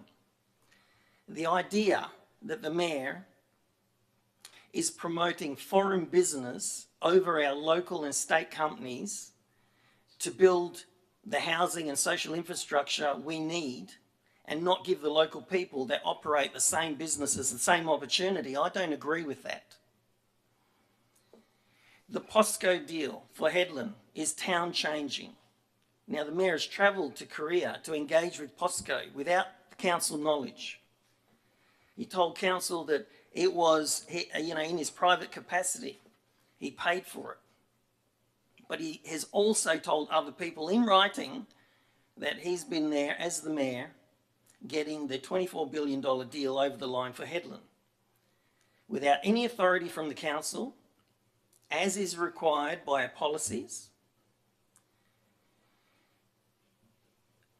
He's gone over there without being accompanied by state or federal authorities empowered to deal with such a significant proposal, not only for Hedland, but also for the state of Western Australia and Australia as a whole. The mayor has not kept up with his responsibilities to understand the state of our own town financial position or track the expenditure on the budget, tenders, and/or problems with major tenders, and keep the council informed. And we know the most recent example of that comes with the 5.2 million writ from Decmil. The council knew nothing of this.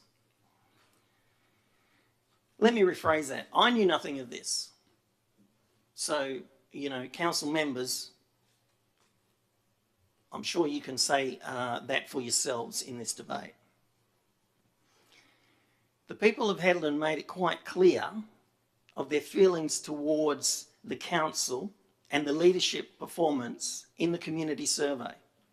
Some comments were that bad that the staff felt it could not be shown to the council and it was redacted. The report was clearly bad enough for the admin to redact everything of substance that was presented to the public. The council should understand this motion supports the view of a lot of people that took the time to do the survey.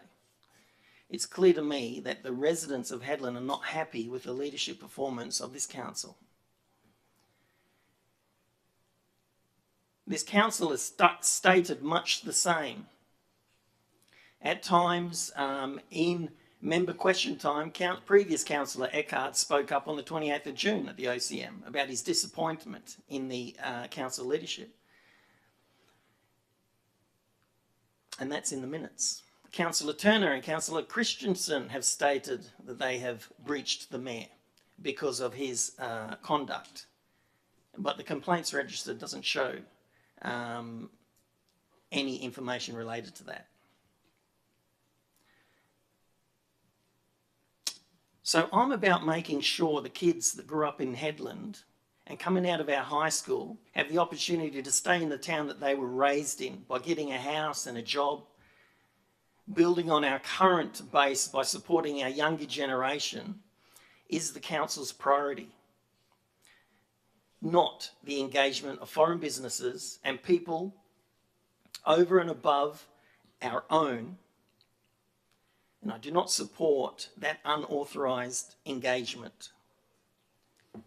We should have an understanding of all the travel and meetings held outside of Hedland. This should be noted and the council needs to be informed. Even after agreeing to do this, the mayor has not done it. We as a council should be aware of and approve any position the mayor is taking on behalf of the town. And this council is not being informed of any of those things. We need to make the mayor accountable for his actions. It's clear that the mayor has been told many times before I came onto council, but that behaviour's not changed. And we can see that by more Vietnamese media coming in December. So this item of no confidence has been presented.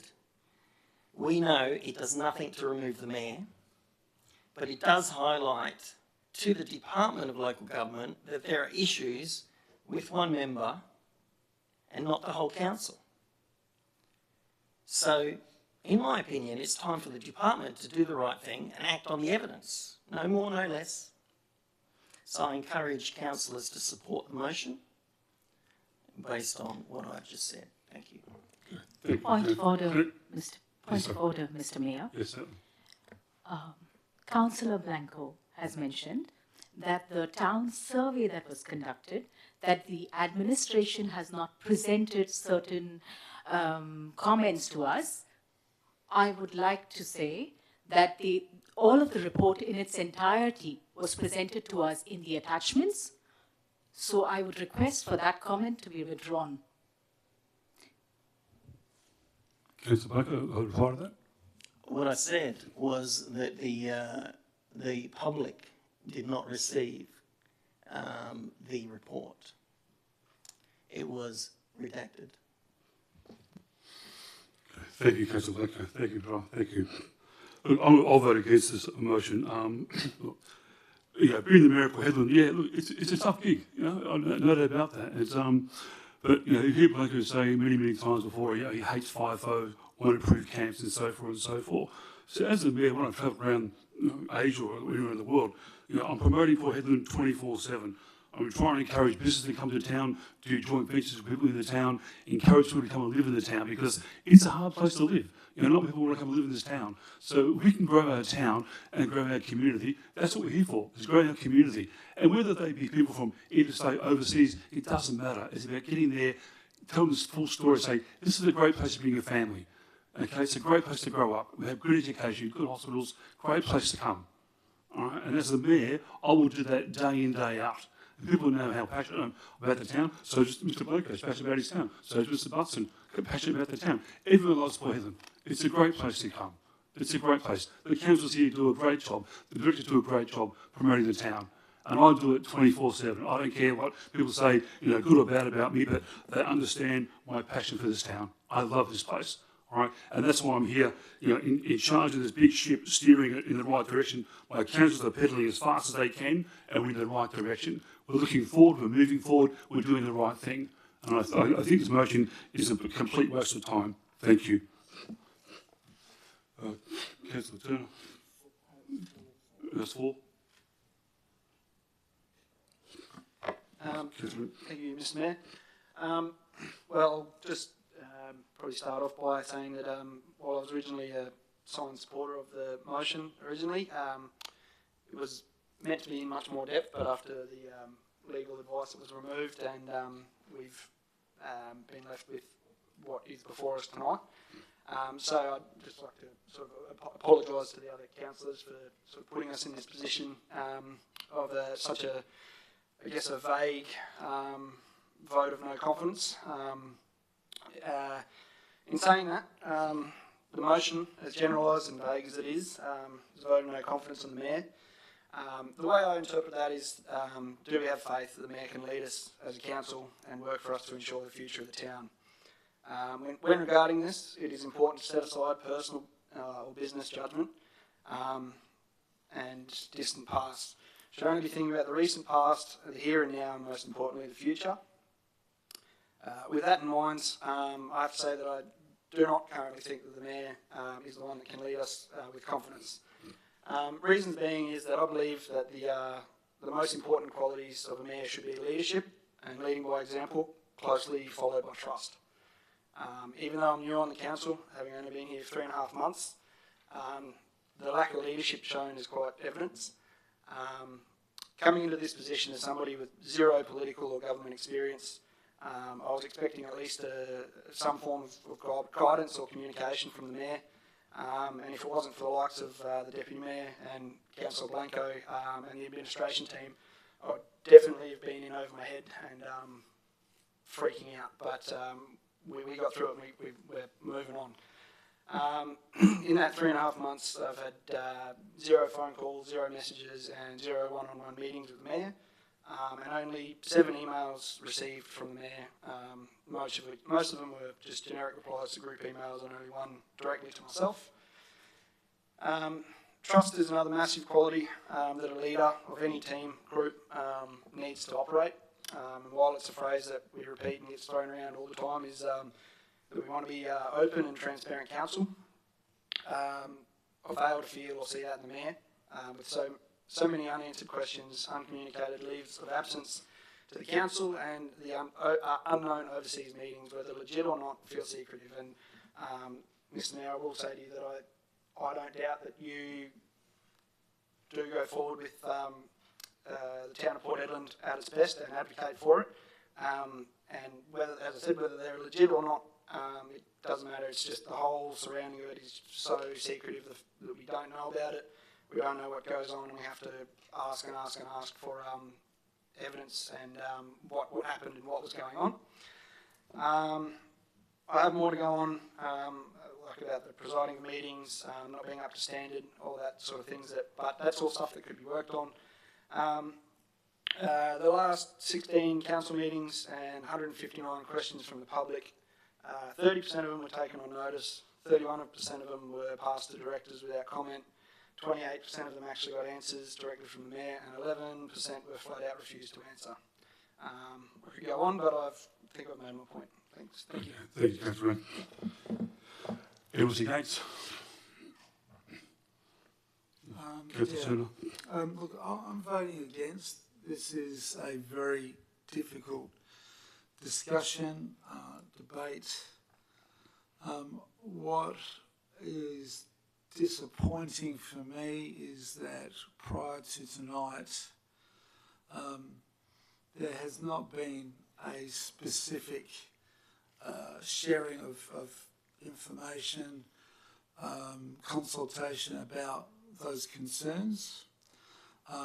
As it sits with the motion, there's significant dissatisfaction that certainly has been expressed.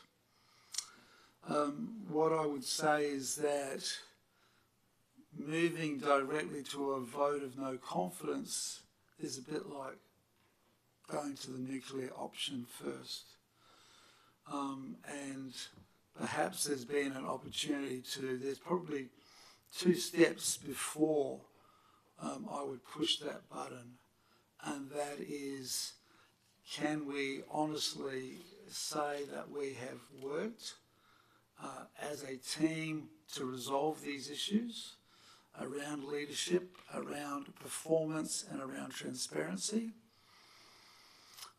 And 2, if there is a significant break in public trust or allegations of wrongdoing, misrepresentation, corruption, there's often a lot of insinuation.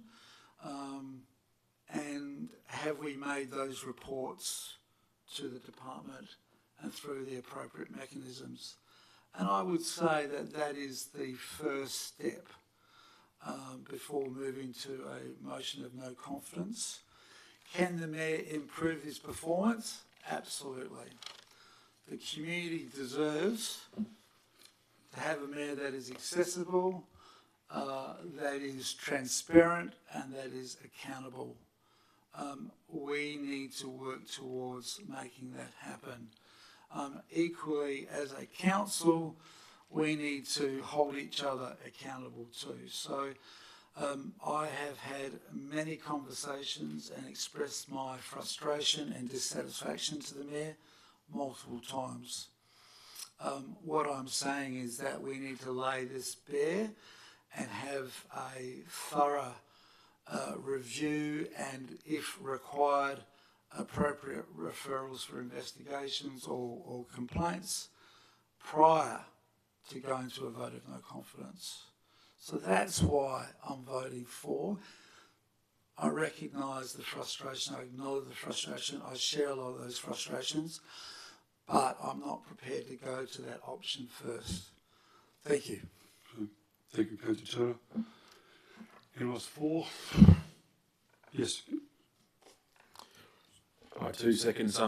Sentiments raised today that this debate is never going to be easy, but I thank everybody for taking part in it and speaking some truths and speaking how they feel. So, when weighing up my response to this motion, I reflected on sections 2.7, 2.8 and 2.10 of the Local Government Act of 1995, along with my personal experience throughout my 2 and a bit years on council. The Act defines the fundamental responsibilities of a councillor, of council, and that of the mayor. It further breaks down the role of the mayor into 6 separate duties. These are to preside at meetings, provide leadership and guidance, carry out civic and ceremonial duties, speak on behalf of the town of Port Hedland, perform such other functions as is given to the mayor by this Act and by other written laws, and lastly is to liaise with the CEO on the local government's affairs and the performance of its functions. This being said, I first wish to commend the Mayor on his improved and well facilitated citizenship ceremonies, a number of positively presented speeches at a number of Town of Port Hedland events throughout the years I've been here, and furthermore, his representation of our community in a positive way at a number of council-approved forums around Australia. I understand that the position of Mayor is one of endless dedication, countless hours of commitment, and comes with a great sacrifice to your personal life. However, that said, the role of Mayor is taken on by the candidate and the candidate alone. The candidate takes on that responsibility fully aware of and understanding of their duties, responsibilities, and ethics required to adequately represent the position of Mayor. The reasons for my support against the vote of no confidence is there is a lack of transparency and accountability being displayed by the Mayor, as the Mayor has on multiple occasions failed to provide transparent and accountable communication and leadership to us as councillors, along with the wider community. He has made decisions and committed these decisions without proper consideration to council or councillors, and in my opinion has been caught misleading different councillors relating to his conduct and on council or private business where it is shared. There's been also some concerns in relation to ethical concerns, where there has been allegations brought to him around his ethical and his behaviour of misconduct. Understanding these are just allegations, however, the Mayor has not himself come to ease our mind of concerns and provide some foresight onto those considerations. He's also been seen in some inappropriate communications with our community members. In his duties, and all these undermine the integrity of the position of Mayor of Port Hedland and damages the trust our community places within this position. I further draw, unfortunately, issues to ineffective leadership. There has been noticeable lack of clear and transparent communication, including but not limited to non-respondents to emails relating to councillors' concerns, including requests for action on matters relating to the good governance of our town. There is issues with timely and well-informed decision-making resulting in delays, referencing our unfortunate OCMs. I feel that there is a lack of support and recognition and encouragement for fellow council members in their times of need. Lastly, there has been instances of conflict within the team that have not been adequately addressed or resolved, which have led to a tense working environment within our team. This has all led to what I class as an erosion of trust. The above concerns, when taken together, have resulted in a significant erosion of public and my personal confidence in the Mayor to be able to do his duties, which negatively impacts on the overall effectiveness of our local government. While I sit here, I'll say that nobody is perfect and that I understand that mistakes do happen. It is the consistent failing to adequately preside at our OCMs which causes more distress and concern on top of the already list I've provided you tonight. In my 2 years in council, I have raised this concern, among others, directly with the Mayor, with our fellow council group, and with the administration, where we have jointly implemented a number of solutions and plans, which include but not limit to mentors, additional training, team workshops, one-on-one sessions, to name a few. Unfortunately, in my opinion, even with these actions taken and these implementations put in place, we still fall short massively on the acceptable standard of what I deem to be an acceptable ordinary council meeting. While I don't believe this motion to conduct the vote of confidence in the way that we have is necessarily the best method moving forward and to respond to some of these concerns raised during tonight's debate, I am, however, hopeful it has allowed councillors to have an open conversation and highlight concerns in front of the people who have voted us into these seats. I only ask that all councillors who take part in tonight and in expressing their concerns take part ownership of concerns and issues raised and commit to the community tonight that we will work diligently to address and action each and every single concern raised tonight, which will allow our government to work to move forward in a manner that best serves the business and interests of our community. Again, the town is not the town is not bigger than one person, and I do encourage all councillors here tonight to take into consideration what we've spoken about here tonight, as this will action and cause a reflection of us moving forward and how we are going to move forward as a council group. So, again, have your say, speak honest, but please buy into the commitment that we are going to help turn this around and drive the town in the direction I believe, and I think we all believe, where it should be going. So, thanks very much. Thank you, Councillor. Anyone against? Anyone for?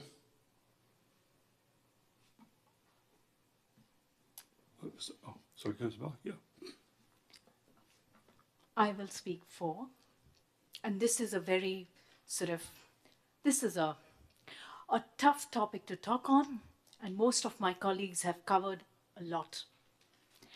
Now, I would like to say that the way that this motion has come to the table is probably not the right way of going about things, and this should have been taken up internally first.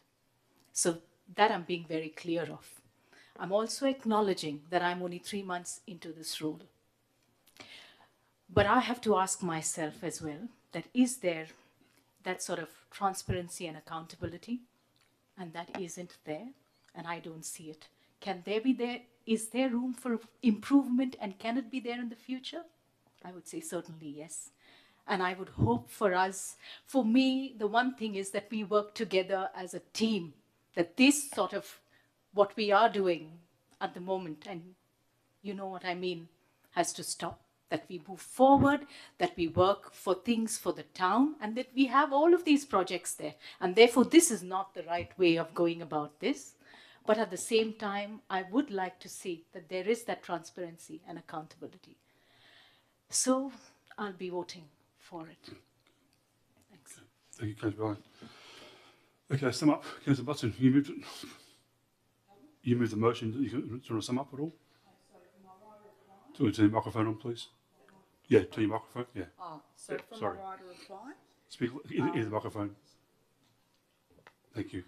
So my right of reply is included in the presentation of the resolution. Thank you. Okay. Thank you, Councillor Button. Okay, now put it and vote. All those in favour? All those against? Let's go. Thank you, councillors. Okay, we'll go back to the number 12. Number 12? Yeah, okay. Okay, item number 12, reports from officers, 12.1.1. We have a simple office recommendation before us that requires a simple majority vote. The council, 1, receive the statement of financial activity, and 2, receive the material variance report, and 3, notes paid under delegate authority, and 4, receive the purchasing card statement for the period ending 31 December 2023. Can I have a mover, please? Can I ask some questions, Mr. Mayor, first? Yes, councillor. I note that the statement of payments made is lacking a fair bit of information, so I cannot determine what it's for. So I'll just give you a list of the payments that have been made. I'd like some information on them. Creditor 10028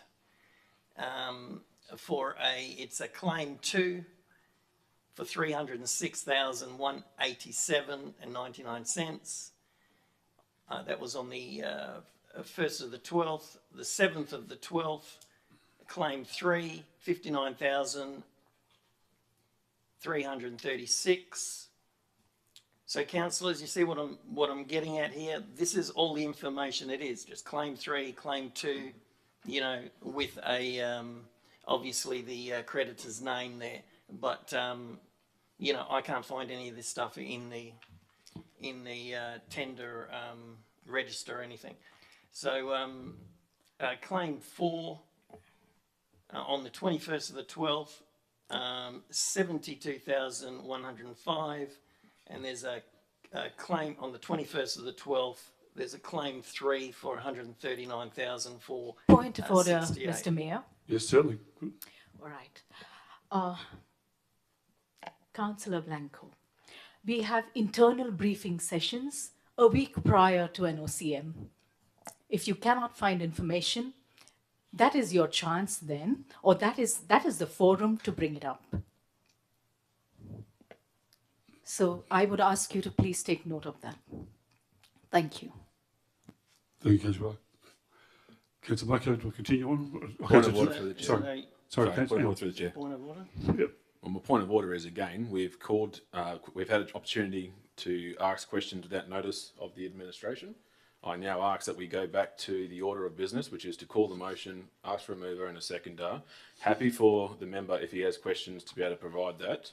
But again, there's no questions there. It was a whole bunch of information. So again, unless it's going to adversely affect the officer's recommendation or a recommendation you wish to put forward, I ask that we go back to an order of business where we call for a motion, mover and a seconder, and we debate the facts that stand before us, please. Yep, sounds good. Okay. Yep. Thank you, Councillor. Okay. Can I have a mover, please? Move. Thank you, Councillor Richardson. A seconder, please. Thank you, Councillor Barello. Anyone against the motion? Okay, Councillor. Yep. Okay, Councillor Christensen. Right. The officer's recommendation speaks pretty specifically for itself. It asks us to receive these reports, and it also asks us to note it. These are not acceptances or approvals of these purchases taking place. I'm assuming that, for example, that when we talk about the purchasing of credit card statement, we have internal policies and procedures in which that the Town of Port Hedland and its staff will operate through. These are just for us to FYI and understand. Listening to the previous questions that were being asked, I understand that some councillors may have some issues in relation to not being adequately understanding. But as a council, I'm not going to stand here and allow for 30 questions to be asked when it could have been asked previous to this, for us to be better educated and understanding what's coming forward with us. So while again we did cut it short, I do encourage anybody who does have questions to bring it forward, and it doesn't mean that we can't action it after approving these this motion. So for now, I'm happy to leave it as it is. I think it's, again, I'll happy to receive and note these reports, and as for that, I'll leave it at that. Thanks. Thank you, Councillor Christensen. Councillor Barello.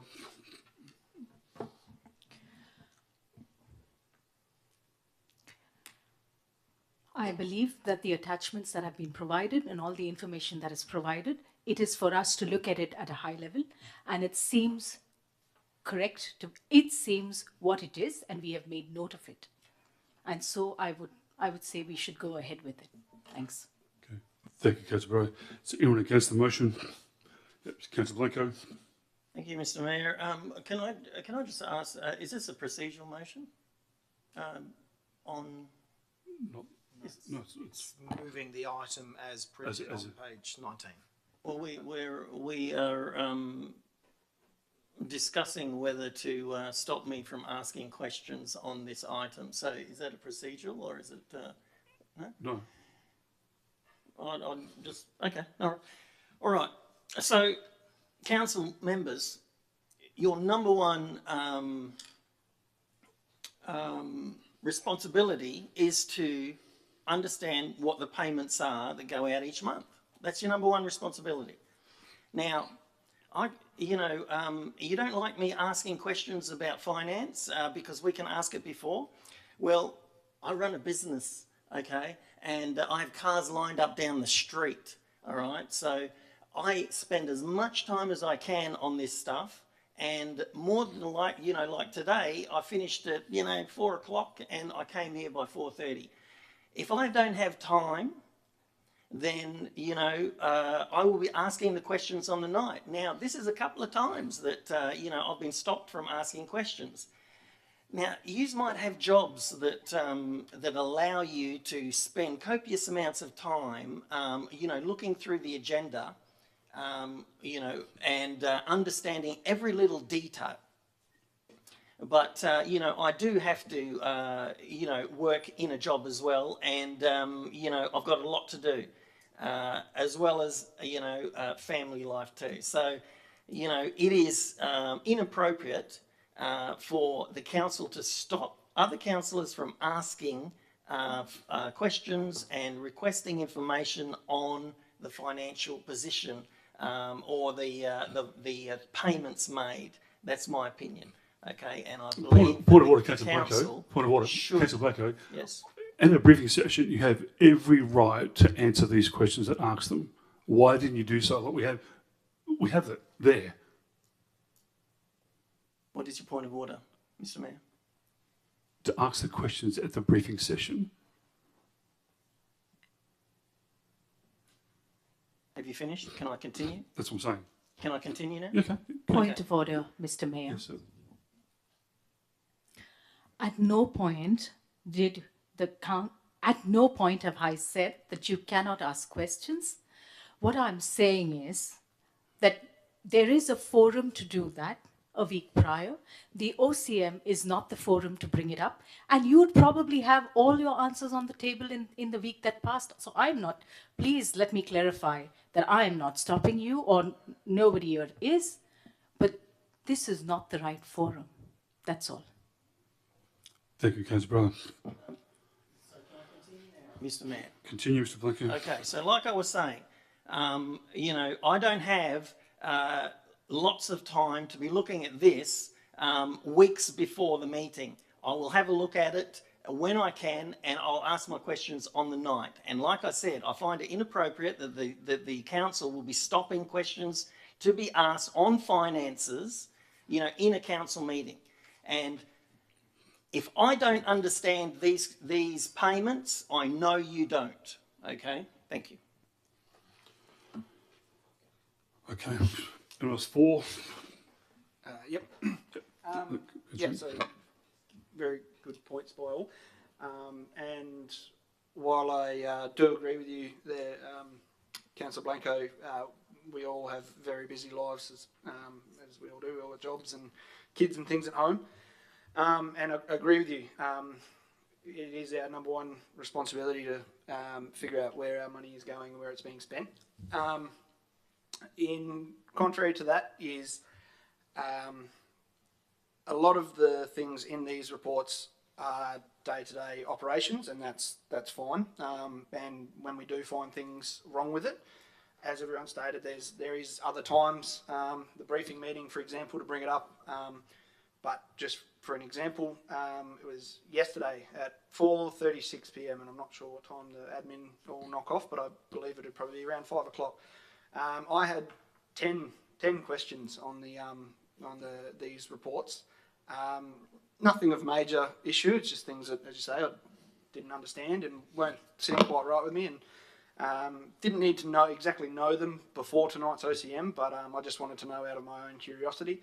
I sent that at 4:36 yesterday, and by this morning, first email I got back was 10:12 to say that they had received it and they're working on it, and I had answers in detail to all 10 questions of mine by 3:30 this afternoon, which is still plenty of time to, if I had a problem with any of it, that I could bring it up.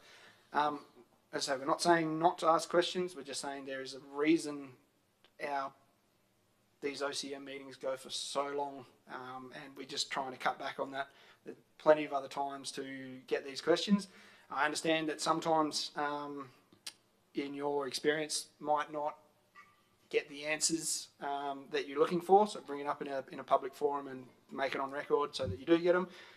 That's fine, but we're asking for lots. But as far as I can see, the reports were given to us. I'm happy with them and have no qualms with them. Thank you. Thank you, Councillor Rents. Anyone was against the report? Anyone was for? Right, questions, you want to sum up? Rightio. Interesting debate points. I won't talk too much about the fact of who's got the busier life and how everybody operates with their time. I do appreciate we all are busy, we all have our time to do things. The only thing I will comment on, and my observations are purely observation, what I see now, is I notice that the questions and the statements that you are making are on a document that I appear that looks like it's been printed off. So it doesn't stop the individual from even flicking that through in an email to all councillors, even if it was today, even if it was at 4 o'clock coming into here. It allows opportunity for us to have a read of what's coming forward, and we can actually help work together as a team here. Again, I wouldn't sit here and continually defy and stop people from asking questions, but again, there are other opportunities and avenues here. This is not a clear-cut motion where we make an approval and money will be spent today and we can't reflect and change that tomorrow. Again, if you've got questions, I commend you for having questions and doing the detailed look, and I'll be the first to admit you find things that most people, I think, would never be able to find in their wildest dreams of 30 hours trying to do it, myself included. So yes, you are very good at finding things. Yes, you are very good at asking some questions. All I ask is that those questions be taken and put into a position where it will be of good use. And I speak that respectfully as I can, saying that, again, there's an opportunity come tonight, come tomorrow, that you can use the councillor only email that puts a question out to people, and that response will be shared with us. And then again, if for it, let's just say, well, I don't believe it will happen in this case, but if we have to revoke a motion, then we can action that ourselves accordingly. So right now, I'll go back onto the actual merit of the motion at hand, where it says that we will receive the documents and note the documents. I don't see there being much of anything to action or to really quantify an important need for a question to be asked. So that's my personal belief, which is why the reasoning as to why I moved what I did. I'm still in support of this document in this motion, and I'll leave it at that. Thanks. Okay, thank you, councillor. Now put it to the vote. All those in favour? 6 and Button as well. Yeah. Those against? 6-1. Let's go. Okay, move on to 12.1.2 RFT. Mr. Mayor, could I get a point of clarification? We just voted on, or did we just vote on just going to the next? Which was 12.1.1. Sorry? We just voted on going to the next item, yes? No. That one was got passed. 6-1. So we're going back to the original item? No, you've just voted on the officer recommendation as per page 19 in terms of the what's on the screen in front of you, councillor. And now we're going on to item number 12. So we voted to go to the next item. That's fine. Yep. Thank you. Okay, so 12.1.2 RFT 2324 06 Data Migration Services. We have officer's recommendation before us that requires a simple majority vote from council. The council acknowledges and endorses the tender process undertaken in respect of RFT 2324-06 data migration, and 2, acknowledges and endorses the section of preferred tender to provide the data migration services in support of TIP 1 council implementation for the town of Port Hedland at the agreed value of $950,000 over the full option contract period for 2.5 years. And 3, authorise the CEO to negotiate, vary and execute the administration and legal instruments to enter into the contract between the town of Port Hedland and the preferred tender for the provision of data migration services for an interval period of 2 years and a discretionary period of a further 6 months. Can I have a mover, please? Thank you, Councillor Christensen. Councillor Rentz has seconded it. Is anyone against the motion? Okay, thank you. Councillor Christensen. Rightio. This motion was pushed from last month. We've had a conversation with the director and the manager of the location of which this has come through. As far as I'm aware, I haven't heard from any other councillors to have any concerns or issues in relation to this, much of the fact. And then we've also had the opportunity to ask questions and talk to one another. So as far as I'm aware, this is a must-have. It's been explained to us. It's pretty much of a priority that we need to have this with our move into a new tool that's going to help manage a whole bunch of things, ranging from rates to finances to everything else. So I right now will leave it open until I can hear the arguments against, and then I'll come back with my rebuttal. Thanks. Okay, thank you. Questions, Councillor Ritz? I'm the same. All for it. This is something that we need to do.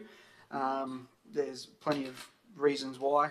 We need to modernise our systems so that they're agile, efficient, secure. Keep efficient. Making the systems more streamlined will serve us more effectively and responsibly. Cost effectiveness, yes, it's a big upfront investment and it is expensive. In the long terms, the savings in maintenance and improved productivity should be significant. With any sort of new technology and software, they're ever-evolving cyber threats. We need to keep up to date with those. And if we essentially vote against it, it will push this project back, not only lose the money and progress we've made, but it'll also cost it all again to start again if we decide to go with another option. So that's why I'll be voting yes. Okay, thank you. Is anyone against the motion? Yes, Councillor Blanco. Thank you, Mr. Mayor. At the last meeting, I objected to this item for specific reasons. Firstly, the original council approval was for $2.6 million.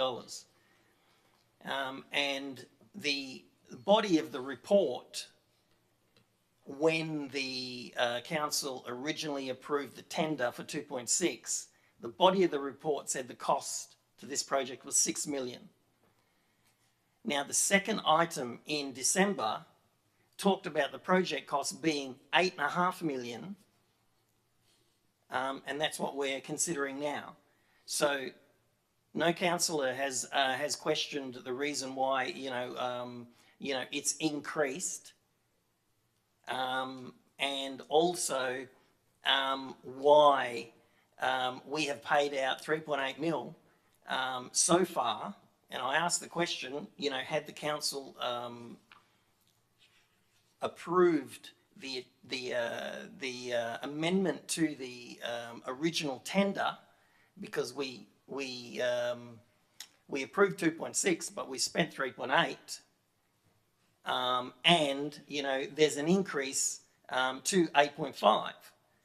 So they're all legitimate questions that needs to be answered before I feel comfortable in spending an additional $5 million of ratepayers' money when I'm not clear and the council's not clear what the end cost is going to be to this project.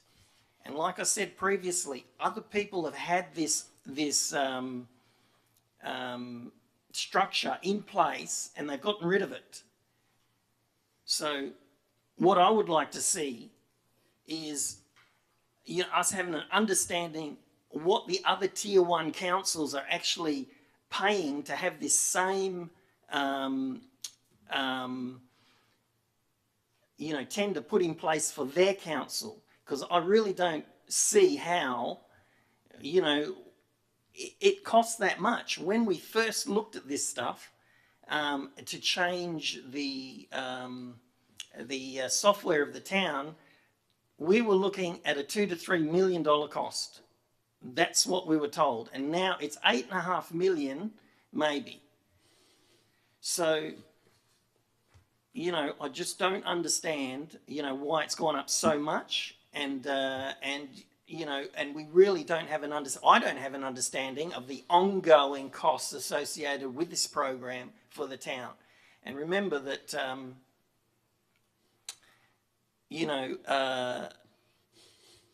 this is ratepayers' money. Our job is to scrutinise and to make sure we get the best value for money, and I just don't see it in this project. Okay, thank you, Councillor Blanco. Anyone else for? Yes, Councillor Turner. As far as I'm concerned, I believe that, through the briefings, we've actually had clarification, we've had information that's been provided to us. There's a number. This is actually a critical piece of investment, a critical piece of our technology. So the requirement to move from Synergy to TechOne, the idea that we would somehow halt, stall, reconsider approach, I just think is completely unrealistic given the investment that's already been made. So we're halfway through. It's not to say that we don't review, and it's not to say that we don't look for efficiencies and savings, and that's a continual process of managing the project and managing the budget. But if we were to fail, if we were to not do this, then we're significantly impacting the capability of the team, of the finance team, the way we do business, the way we reconcile our revenues, and again, failure to do this based on the recommendations and what the report provides. You would see an increased burden on the team. You would see a push into manual processing. That would put at risk, heighten the likelihood of errors and things like that. So this is a significant and serious investment, and it goes to the effectiveness and efficiencies of how we manage our revenues and how we record all of that, and how we integrate the whole of business. So that's why I'm supporting this. Thank you, Councillor Turner. Anyone else against? Anyone else for? Yes, Councillor Barrett. I'd like to speak for. So the system that we have, One Council, and firstly I'd like to acknowledge that the administration has come back with information a week ago, and that they have said that this particular system, One Council, is what most Tier 1 councils use. As far as what does it cost them, the scope, in my understanding, the scope of different councils would be different. Secondly, the cost that you mentioned of 3 million is of 2018. We are in 2024. And as Councillor Turner has already said, that we are halfway through this project. And that also another clarification that we have is that we are now using external consultants where necessary. So I feel like the administration is doing what it is supposed to do. And this definitely is ERP is something that integrates the whole business. And so you have to implement it. Yes, costs have gone up. And I understand it, I acknowledge it. But at the same time, if it has to be implemented, it has to be, and business has to continue. That's why I'm for it. Thanks. Okay, thank you, Councillor Barrett. Councillor Christian, you got some more? Thank you, Mr. Mayor. Some worthy questions are pointed. Again, I can only go by the fact of when you look through the history of this motion, it commenced back in the 2019-2020 financial year. We all, I don't need to be a smart man to be able to tell people that obvious reasons through COVID and everything else, it has played a part to help increase the cost of this. But again, it's when we start talking about projects that go the span of what was estimated to be 6 years, there's also been communications to us to say that this might be stretched out even further. It's not great, but it's a common practice to see costs increase. That they're a cost estimate for that reason, because that's the best thought we can have. Working for a big company before, I see the importance of data. I see the importance of data management and to integrate to the new system. There's a saying, a certain type of product in, you get a certain type of product out. Again, this is why I think we need to look past just the dollar value here. I think we need to look at the uplift that a project of this scale and magnitude can provide to a facility like the town of Port Hedland. Sorry, not a facility, but a organisation like the town of Port Hedland. The software itself will, again, help in a number of different directions, where it comes from rating, where it comes from finances, where it comes from, we just spoke about it here today, from the people on the galley, where we start talking about our maintenance management. There's an in-bed maintenance management system here that should help us bring Town of Port Hedland back into the new age, where we can manage our data and our business to a higher level and a higher standard. So I do I do understand your concerns when it comes to cost increase. Unfortunately, it's a common practice. When we look at the original scope of this project when it started, the internal team that we had was dramatically reduced due to people leaving, unfortunately. We had a person initially highlighted to be our data migration specialist, who unfortunately is no longer with us. So unfortunately, we have to move with the times. I don't suggest and I don't support the idea that we should stop and reassess where we're at. We've already integrated some of our systems over to this new system. Council has made a decision back in the 2019-2020. I think it's up to us to honour that and manage that as best we can. Yes, if there's some costs that we can save and if there's some challenges that need to happen, I'm all ears. I'm happy to have a hear about this and work together to move this forward. So other than that, I still think this is important that we get this up and running and help our administration to get this data team set up so we can actually keep moving with our one of our biggest projects we have on our books at the moment. So fully support it and I hope that council will do the same. Okay, thank you, Councillor. We'll now put it to the vote. All those in favour? Those against? Motion is carried. 12.2 Community Services. 12.2.1 the 2024 Event Sponsored Program. We have two offers of recommendation before us that requires a simple majority vote from Council. The first one, offer's recommendation, is that Council, 1, sponsor the Red Country Music Festival to the Red Country Management Proprietary Limited and deliver the event services to the amount of $150,000.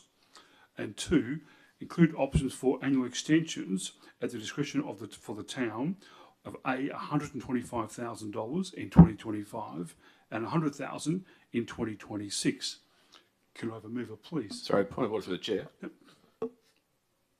Can you give me 2 seconds? I'm reading a completely different motion to what you've got. So we've got two motions there, Council. Yeah, but I've got an agenda item that is in my docs that aren't updated like that. So can I please request A, when this was changed and when we were notified? Because I'm looking at the current up-to-date docs on tap that are completely different to my notes, please. Yeah, again, when we start changing contents of things, so okay, I'll move a procedural motion that we move this to the end of the meeting and we can reassess it if we get some recess, because I want some time to be able to make a decision if something's changed, please. Sorry? Sorry, Tom? Oh, the wording hasn't changed, just the format's changed. Councillor Christensen, is that? Hasn't been changed?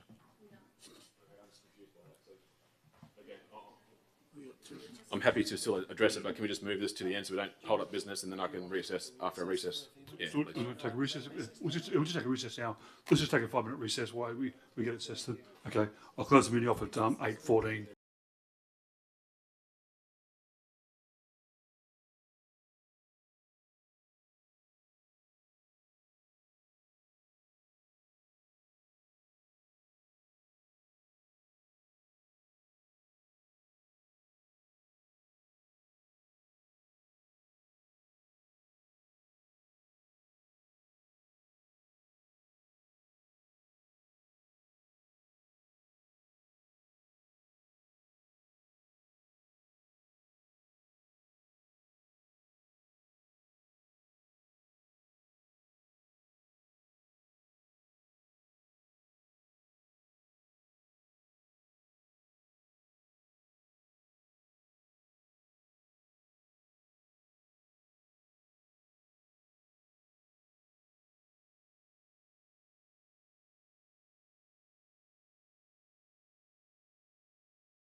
should be exactly the same words, with different No, format. that's all. And it still says simple majorities. They are simple. Okay, so we had the offer recommended before us that officer recommendation, one that council, one the sponsor the Red Management Proprietary Limited Development Management Service of the amount of $150,000, and two, include options or annual extensions to the direction of the town of A, $125,000 in 2025 and B, $100,000 in 2026. Can I have a mover, please? Move. Thank you, Councillor Rents. Thank you, Councillor. No, a seconder, please. Thank you, Councillor Butson. Is anyone against the motion? Okay. No, Councillor Christian. Councillor Christian. Is it against? Okay. Councillor Rents. Yep. All right, I'll just lead off here by saying that we're being asked to consider the town's futures events. It's a matter of integral to our community spirit and local culture.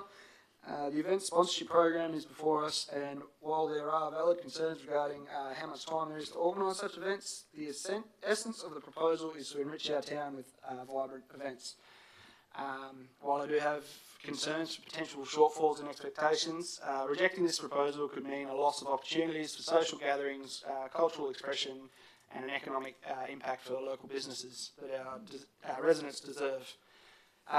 Therefore, let us move forward with caution, but with hope. I propose we vote yes, with the promise that the council, we demand better planning, timely organisation, and a crystal clear vision in the future. And yeah, let's see what everyone else has to say. Thank you. Great, thank you, Councillor Rents. Councillor Button. Sorry, through the chair. I agree with Councillor Ounce. I think that we actually have to look at what, you know, the town is actually looking for. We can't take away all the events, and as Mr. Blanco did say before, we've got, if we haven't done it right, then we've just got to do it better. I feel that probably having a regular reply back from and keeping us informed from the community team would be great, because then it's actually going to give a bit more confidence to the elected members that we're on track, and you know that is what I think should happen. Okay, thank you, Councillor Button. Anyone against? Councillor Christensen. Rightio. So there's been some nice communication in our social media about councillors saying certain things about certain events. I'll make a very clear statement. I'm not against events in the town of Port Hedland during the winter period. But that being said, I am against this motion on a number of reasons. First and foremost, I spoke against a similar motion that has allowed this motion to come to fruition last month. I echo my sentiments back then. I think it's not good for us as a council to change and amend massive strategic decisions that have been made by previous councils to implement a set event with said scope of works with a set budget. I'll make it very clear that that said budget that we are now allocating was for a set event within parameters that we have agreed to. Now what we are doing is that we're saying we're no longer going to stick to that. What we are going to do now is we're going to change and pivot on the fly within the space of a couple of months and make some decisions. Again, are the decisions right or wrong? I'm not commenting on that. I love country music, and boy oh boy, if this goes through, I'll be there, I promise you that. But again, it comes down to the fundamental responsibility of us to look after the money that we are spending. Second to that, when we look through the item that's been presented to us within inside of the report, you'll see there that there's $60,000 allocated to an event strategy. Now, while I endorse and encourage strategies, my history on this council is that these will normally come to us as a standalone item, so we can discuss the intent and again the scope of that strategy.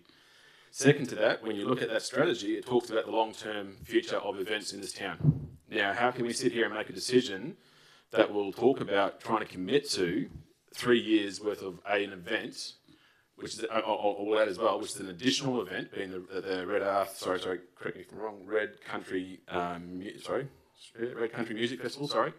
So again, how can we commit to doing a 3-year event for this when this is an additional event?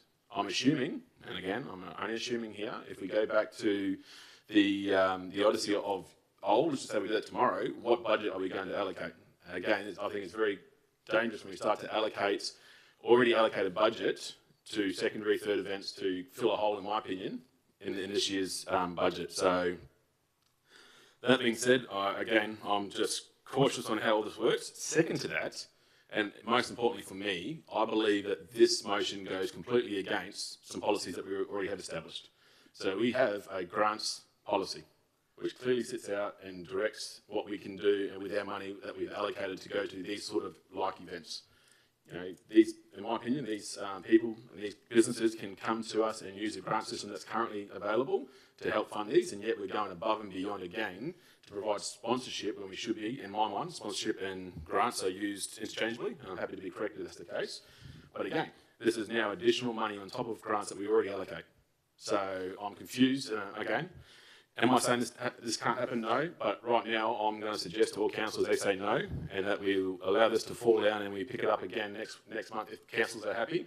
But right now I can't knowingly approve this, being the fact that we have $150,000 this year and $200,000 over the next 2 years, when we already have allocated sponsorship of grants funding. So they're my three major ones. Again, just a quick snapshot.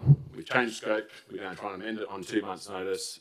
Again, we've committed to making strategy decisions while approving 3 years. And then again, we're going to double dip in my mind of providing sponsorship, and then on top of that, a grant, a extra. And just don't forget how much we've already improved and increased that grants budget last year.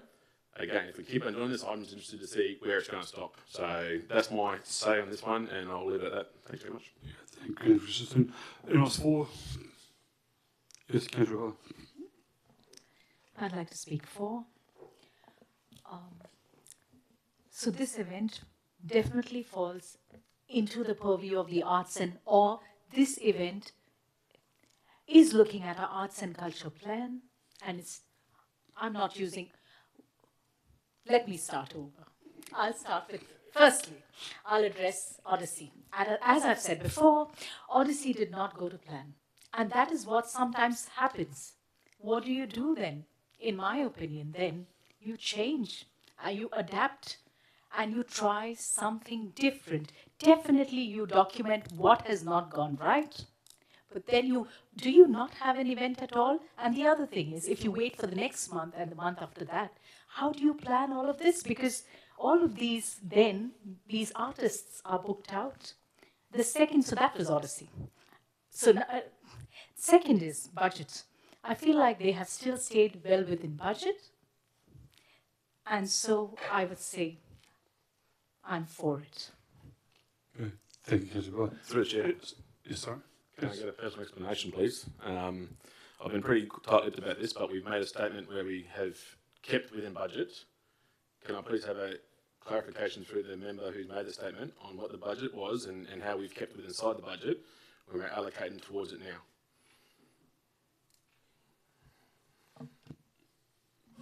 To Councillor Ballard? Yep. Yes, sir. Yeah.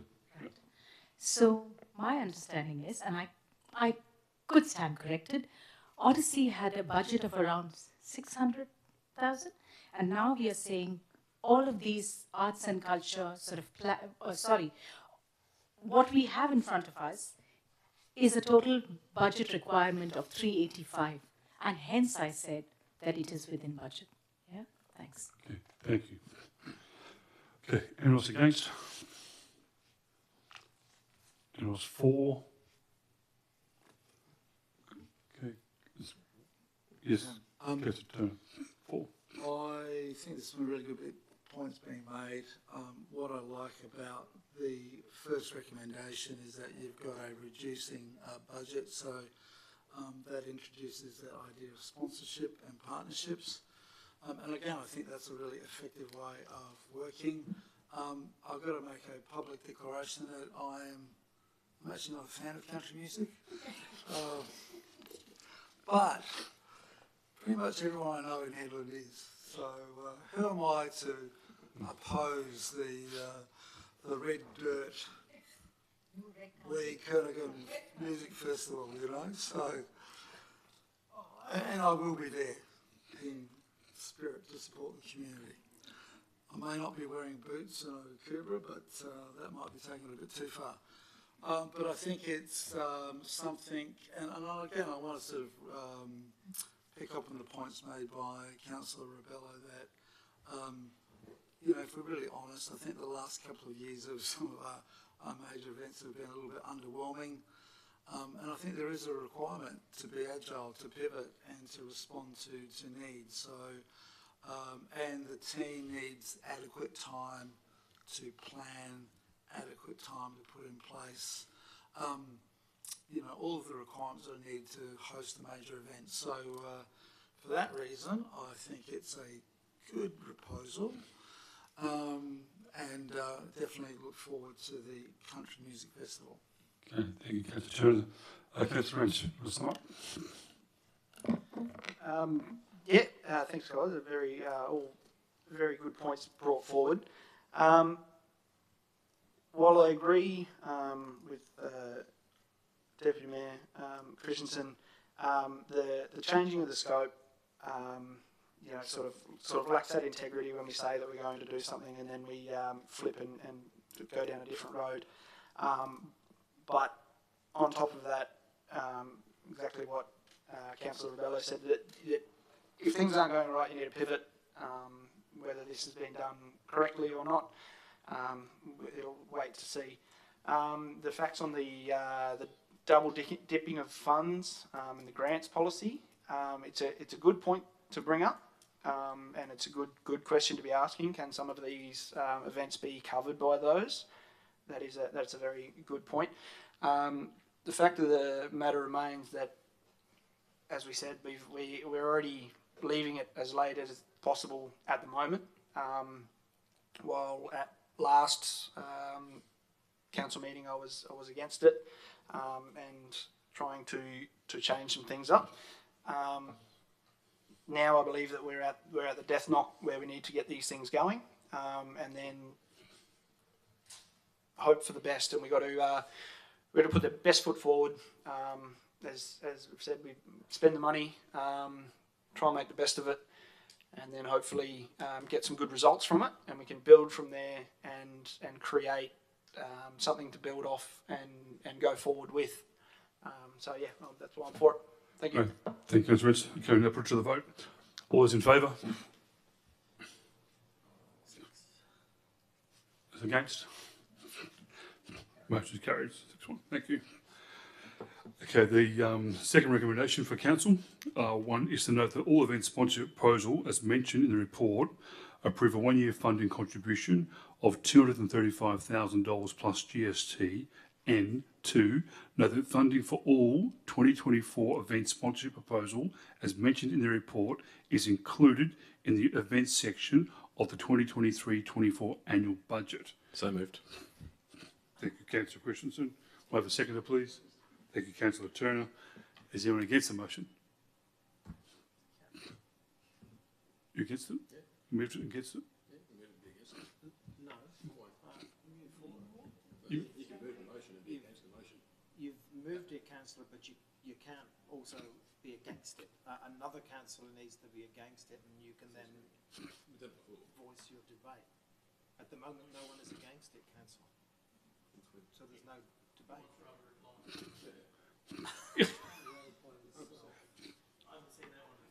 No. Point of order, can we just get clarification on that, please, then? Councillor, if you have moved the motion and we have an elected member seconding the motion, the mayor then calls for anyone against, and you cannot also then be moved against, if that makes sense. Your job is now to, technically, I suppose, if someone else is against, speak to the motion, but no one is against. So the mayor will declare it, I'm assuming, if no one is against. You can't be both. You need to withdraw moving the motion. If that's okay, I'll withdraw it then, and we'll wait for the next one then. Someone else to move the motion. Okay, can we get a mover, please, on that motion? Okay, Councillor Button, thank you. Okay, a seconder, please. Second, Councillor Turner. Is there anyone against the motion? Okay, Councillor Button, you want to talk to the motion, please? Turn your microphone on, please. Thank you.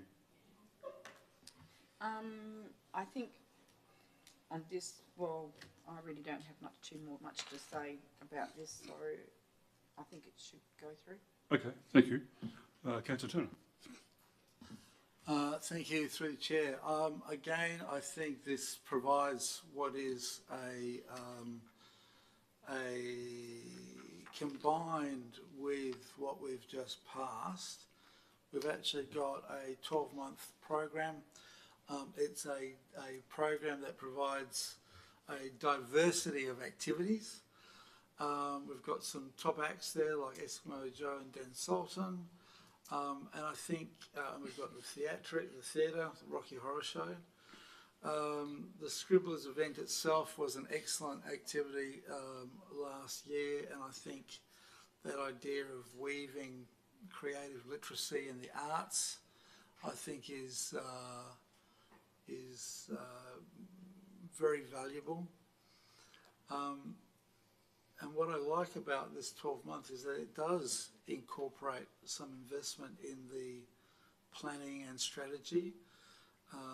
We've got a roundtable conference, and I think, you know, how we leverage the resources, how we work across the region, how we're working with the other LGAs. I think that's, again, if we're leading on that, I think that's really innovative, and I think that's incredibly valuable, and I would hope that that sets the platform framework for years to come. So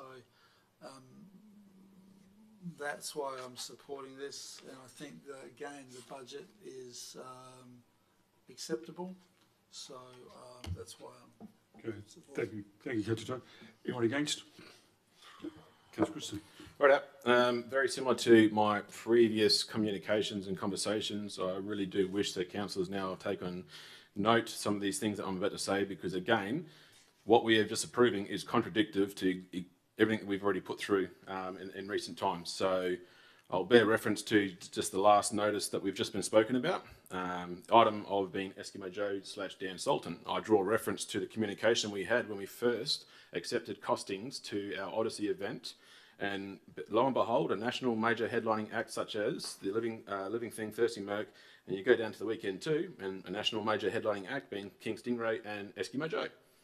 Now, I referenced the costings that we are now looking at for on this current detailed report that we've been given, and supposedly we can not only buy Eskimo Joe or the services of Eskimo Joe or the calibre of, but also pay for inclusion of production costs. So bearing in mind, the whole report that we've got given of the reason why we're not going through with Odyssey was because the costs are too great. So I challenge councillors now and go, how can we yet now pay tens of thousands of dollars less than what we expected to pay last year if the costs have increased?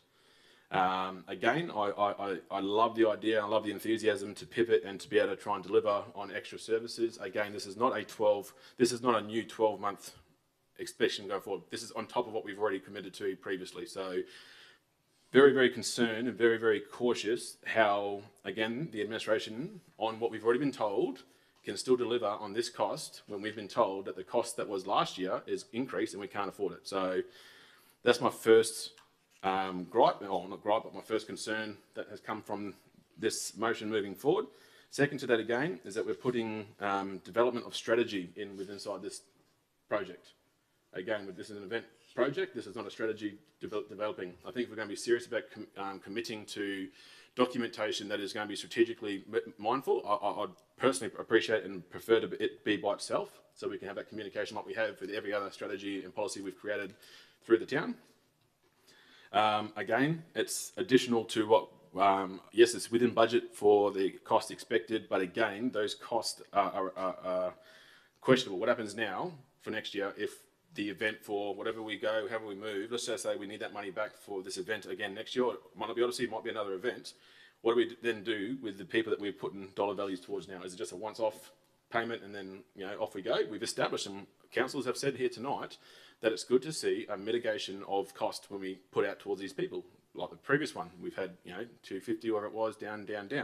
Now we're going to assign, and I'll use these examples. We got, you know, $40,000 for the conference that we want to be putting on. What happens if next year we need that $40,000 to the event that we don't, because we're not running the event this year. So what happens if we need that $40,000 next year? Do we need to go find another $45,000? These are the things I want us to be cautious of when we do approve and apply for these fundings. Again, the Scribblers event, great idea, great opportunity. They ran last year without this money.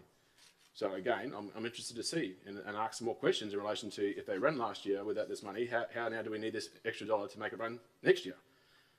Again, happy to be conversated. I'm sure there's a reason, I'm sure there's an explanation, but right now, with all due respect, what we have been told to have led to this point is being contradicted by this motion by itself. And I'm not comfortable, I'm not happy with it personally. So again, allow councillors to do what they feel is amicably, respectfully and right for the town. But for me right now, I don't believe that is to approve this motion. Thank you. Okay, thank you, Councillor. Anyone else for? Is Councillor Blanco? Thank you, Mr. Mayor. Look, I'm happy to play a few tunes to save a few dollars. But can I also put a procedural motion to that the motion be now put? Okay, Councillor Button, do you want to sum up? No, procedural motion that the motion be put. We'll go to the vote. Yep. Point of order. Seconder. Point of order. Yep. Happy to be corrected. Is it true that a mover of a motion to be put cannot be a speaker for that motion before it gets put? I'm happy to be corrected, but wasn't there something along the lines of you can't move a motion to be put if you've spoken for or against it? Or is that a different motion altogether? I'll clarify that 12.1 of standing orders, procedural motions, a member may move the following procedural motions, which is E, that the motion, F, that the motion now be put. It doesn't say anything about what you just mentioned. Councillor Blanco hasn't spoken to this item as yet, so but he's spoken to put his procedural motion. So it's only a councillor who's already spoken on an item who can't put a procedural motion.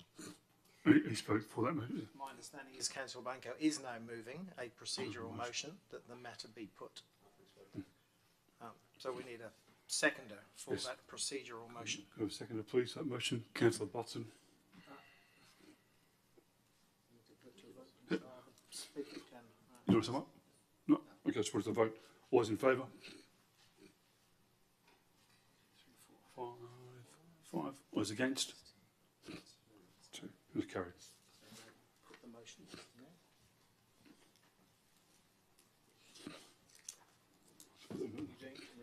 Recommendation 2. Yep. Just clarify so that everyone knows where we're at. Yeah, okay. So recommendation 2, we're voting on now, correct? Okay. Okay. All those in favour of recommendation 2? Councillor's clear on where we are at. The Councillor Blanco has moved a procedural motion that the item now be put. Yep. The Mayor is now putting that item as printed on page 29, offers a recommendation 2. Yep. So all those in favour? 5. As against? Okay, motion is carried. Okay, thank you, councillors.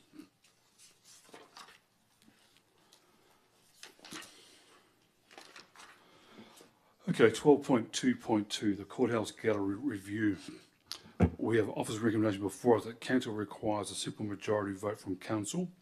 That 1, that council endorses the Courthouse Gallery Review undertaken, Codified Consulting, and 2, endorses the management of the Courthouse Gallery to remain outsourced to a third-party operator, and 3, delegated the CEO and their delegated undertaken the public tender process to source a suitable operator for the Courthouse Gallery for commencing of the session of the current contract with Junction Co. Can I have a mover, please? So moved, Mr. Mayor. Mover, thank you, Councillor Blanco. Have a seconder, please. Thank you, Councillor Butson. Is anyone against the motion? Motion is carried. Thank you, councillors. 12.3, Regulated Services. 12.3.1, Economic Development and Tourism Strategy Annual Progress Report. We have an officer recognized before us that requires a simple majority vote from council. The council receive and note the financial 2022-2023 Town of Port Hedland Economic Development Tourism Strategy Annual Progress Report. Can I get a mover, please? Thank you, Councillor Blanco. I have a seconder, please. Thank you, Councillor Butson. Is anyone against the motion? Motion is carried. Thank you, councillors. 12.3.2, the Port Hedland Visitor Centre Quarter Review, Quarter 1, July-September 2023. We have an office recommendation before us that requires a simple majority vote from council. The council received the quarter report for the Port Hedland Seafarers Centre Inc. for the management of the Port Hedland Visitor Centre for the first quarter, July to September 2023. Can I have a mover, please? So moved, Mr. Mayor. Thank you, Councillor Blanco. I have a seconder, please. Thank you, Councillor Turner. Is anyone against the motion? Motion is carried. Thank you, councillors.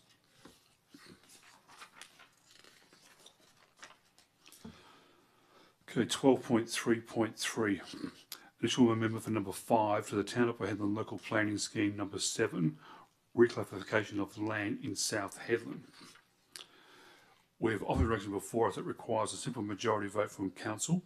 That council adopts a proposed scheme amendment number 5 to the Town of Port Hedland Local Planning Scheme number 7 without modification. And 2, determine the amendment number 5 as a standard adjustment pursuant to regulations 35-2 of the regulations for reason displayed. And 3, authorise the Chief Executive Officer to arrange amendment number 5 to refer to the Environmental Protection Authority and enable the EPA to comply with Section 48A of the Environmental Protection Act 1986. And 4, authorise the Chief Executive Officer to arrange amendment number 5 to be advertised for public inspection. Can I have a mover, please? So moved, Mr. Mayor. Thank you, Councillor Blanco. Can I have a seconder, please? Thank you, Councillor Butson. Is anyone against the motion? Motion is carried. Thank you, councillors.